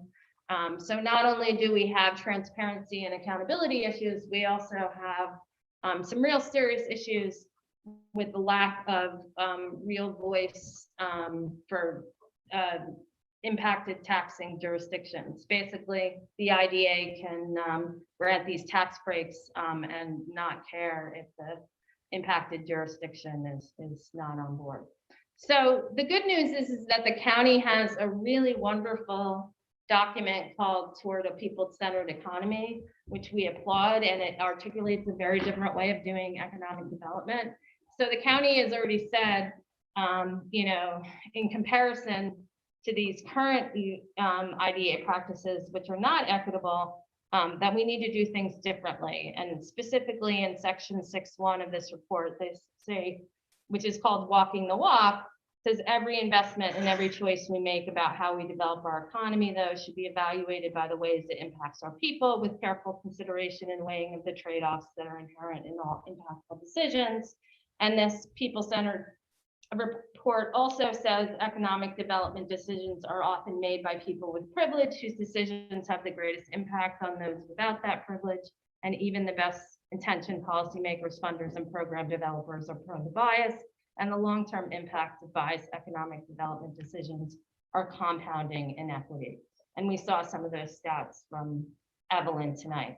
So since the current IDA fails on all these points, we say, county, you have the IDA on the one hand, and you have this marvelous articulation of goals and values in the towards a people-centered economy, and we are on board with transitioning away from the current IDA model and building mechanisms and practices and policies that are more aligned with this report.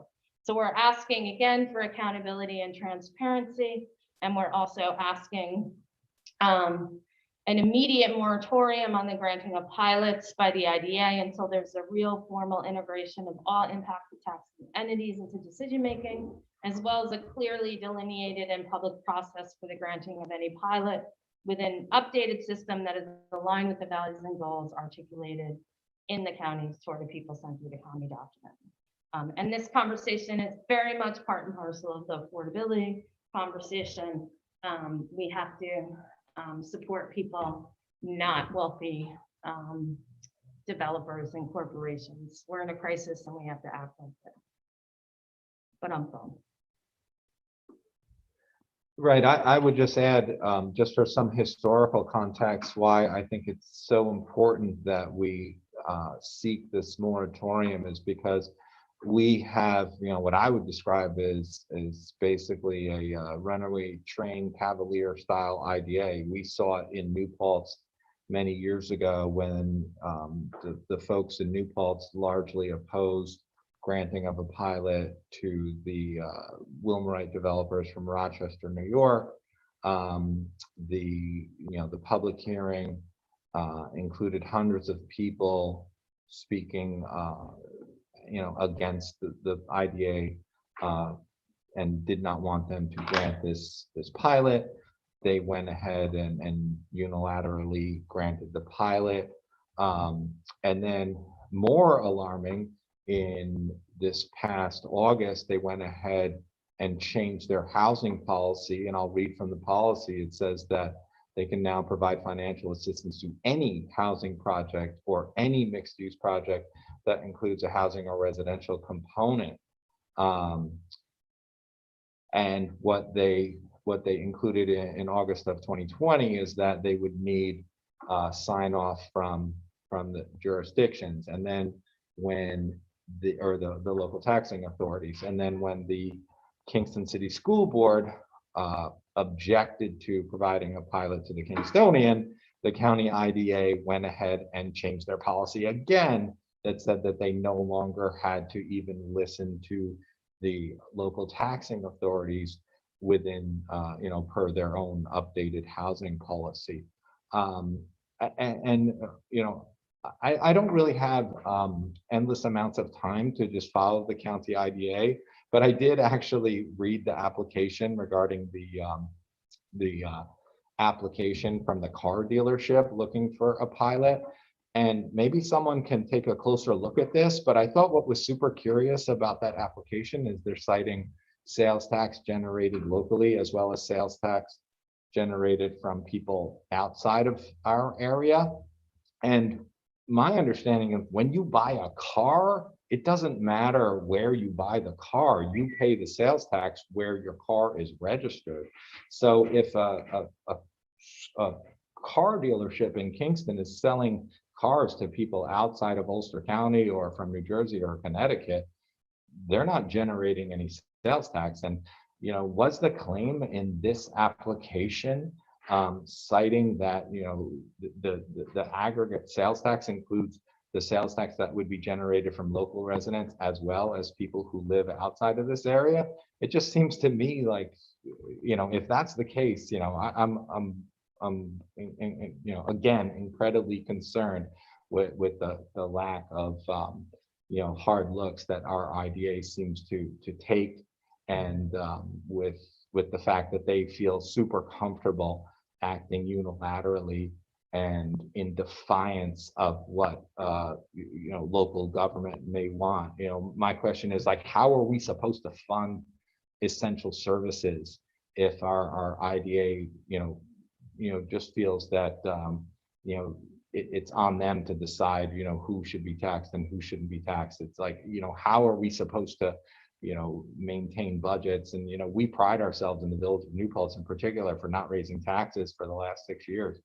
And, you know, we're trying to, you know, look at the demand for services and the interest in people moving into our community. And like, how do we balance that if, you know, we're left out of the discussion in terms of, you know, how any of this stuff works, where the IDA can just, you know, function without any input from what we may feel is appropriate or fair. Anyone else from our village board want to comment? I'd like to motion that we move to adopt this memorializing resolution to end this charade. Second. Any further discussion, or all in favor? Thank you so much for all your hard work on that.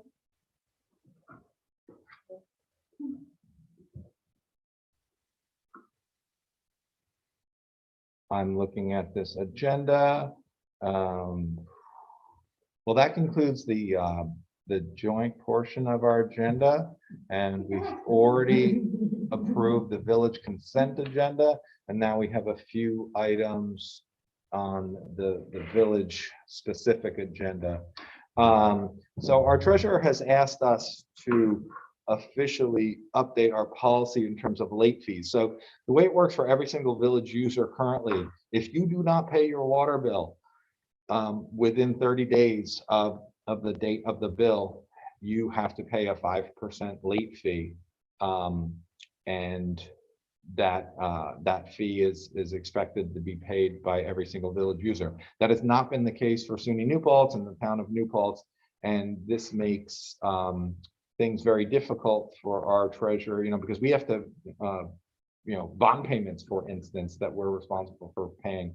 And we really need our large customers at SUNY New Paltz and the town of New Paltz to pay their bills on time. And we can't just automatically say, you know, it's fine that you don't pay and you know, pay us when it's convenient. So we wanted to institute the same policy that we have for our village customers. So my motion is to go ahead and memorialize that policy for our SUNY New Paltz customer and the town of New Paltz as a customer. Second. Any conversation? All in favor? Aye. Aye. I motion that we move the budget modifications. Second. All in favor? Aye. Next item is I move that we go ahead and purchase a new parking lot kiosk pay station for the post office lot. So recently we entered into a new lease agreement with the folks at Kempner. They're the landlord at the post office complex, and then we also rent that parking lot from them. We worked on a plan where we're going to keep the same number of metered spots, but we're going to reconfigure and reorganize that parking lot so it's a bit safer and more clear. And then because we're doing that, we're going to pick up about 4,400 square feet of space that we're going to use as a municipal square area.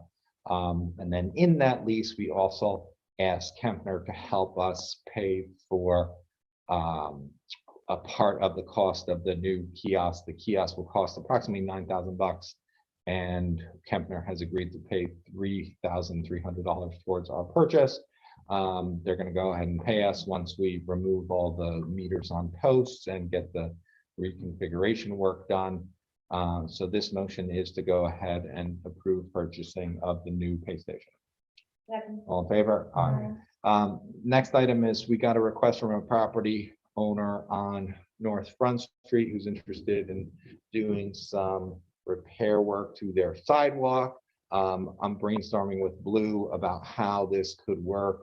You know, if we could contribute to help defray some of the expense for that property owner. So I'd like to circle back with everyone on that once Blue and I brainstorm a bit further, if that's okay with everyone. Sounds good, thank Okay. you. Phone system. So Ariana and Alberta from our clerk's office have been researching phone system options. Ariana updated me today, and it seems like we want to hold off on taking an action on this project.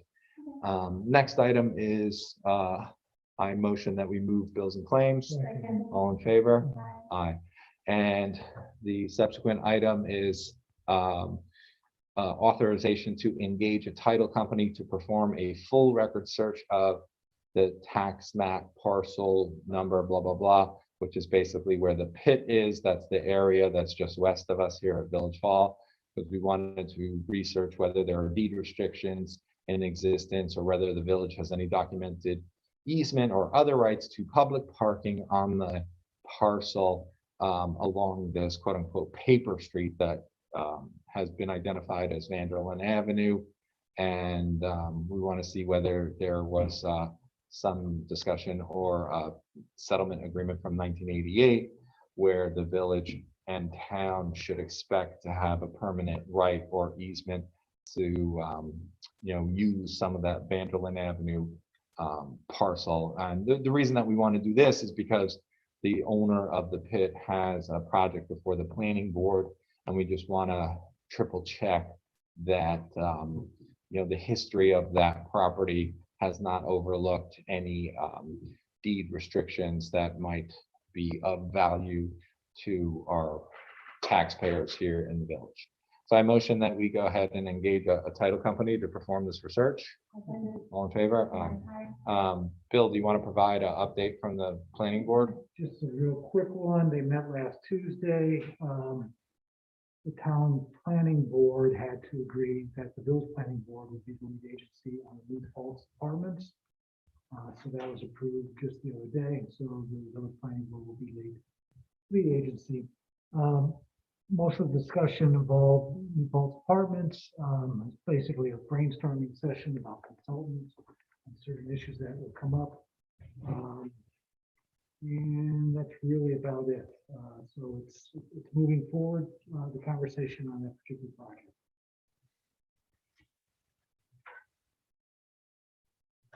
Good stuff. And Michelle had to leave. I believe the ZBA met last night.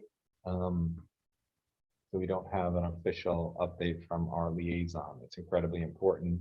And I thank you, Bill, as a liaison to the planning board, and Michelle as a liaison to the ZBA. You guys have been great at attending your meetings and reporting back to us. It's really useful to have that type of level of communication, just so we're all kept in the loop. I can give a fire station health update. Oh, great. Let's Oh, do great, that. yeah. Just if you've driven by over the last couple of days, you'll notice that the framing for the bay doors and the internal doors have been put into place. Rebars on site. They're a little behind in getting the second course of the concrete poured. Footing drains have been put into place. So it's moving along. We're still a couple of weeks behind, but we're seeing progress there. If you want to stop by Henry Dublin, take a peek as you drive by. Yeah. It's exciting to see the bay doors up, because then you get a perspective on how tall the building is going to be and how big it's going to be. Also, I've been meeting with Ted Nitsa about possibility of an RFP for solar on site, as well as our two municipal facilities. Would that be a roof mounted system most likely? Yeah, that's what we've talked about, roof mounted, and we're looking forward to moving that on, as well as our two sites, wastewater treatment plant and water treatment plant up the hill. On both those sites, there's a chance for ground mounting doors on the firehouse site, because the soil conditions are pretty wet, it's problematic. We'll investigate that. And because our architect designed the fire station to accommodate panels on its roof, so. we- Sure. And after a visit to Zero Place, how they articulated the panels is really fascinating. It really increases the amount of solar that you can capture. So Ted and I discussed that possible design as well. So it's great to have someone like Ted who's meeting and willing to talk about this design. He's amazing. Yeah. Yeah. Hope they have- We saw him at his apple didn't far fall from the tree. Okay, I think that's all we have. I'm gonna go ahead and motion to adjourn unless anyone wants to add anything. Motion to adjourn, second. Oh, wait. One last thing, newsflash, the governor just approved vaccine use for 12 and up. While we're meeting. So does that mean for people, because I'm getting tons of, like, if they go tomorrow They to go the tomorrow, fairgrounds? right, they go All right, tomorrow, we gotta blast that Yeah, out, because that's what people want to know. Well, it's Pfizer, as you mentioned earlier, it's Pfizer only. And according to the press release that I read, it's immediate. So I would think tomorrow morning. Right now, thank you. Awesome. All right, thanks, everyone. Motion to adjourn. Second. All in favor? Hi. Aye.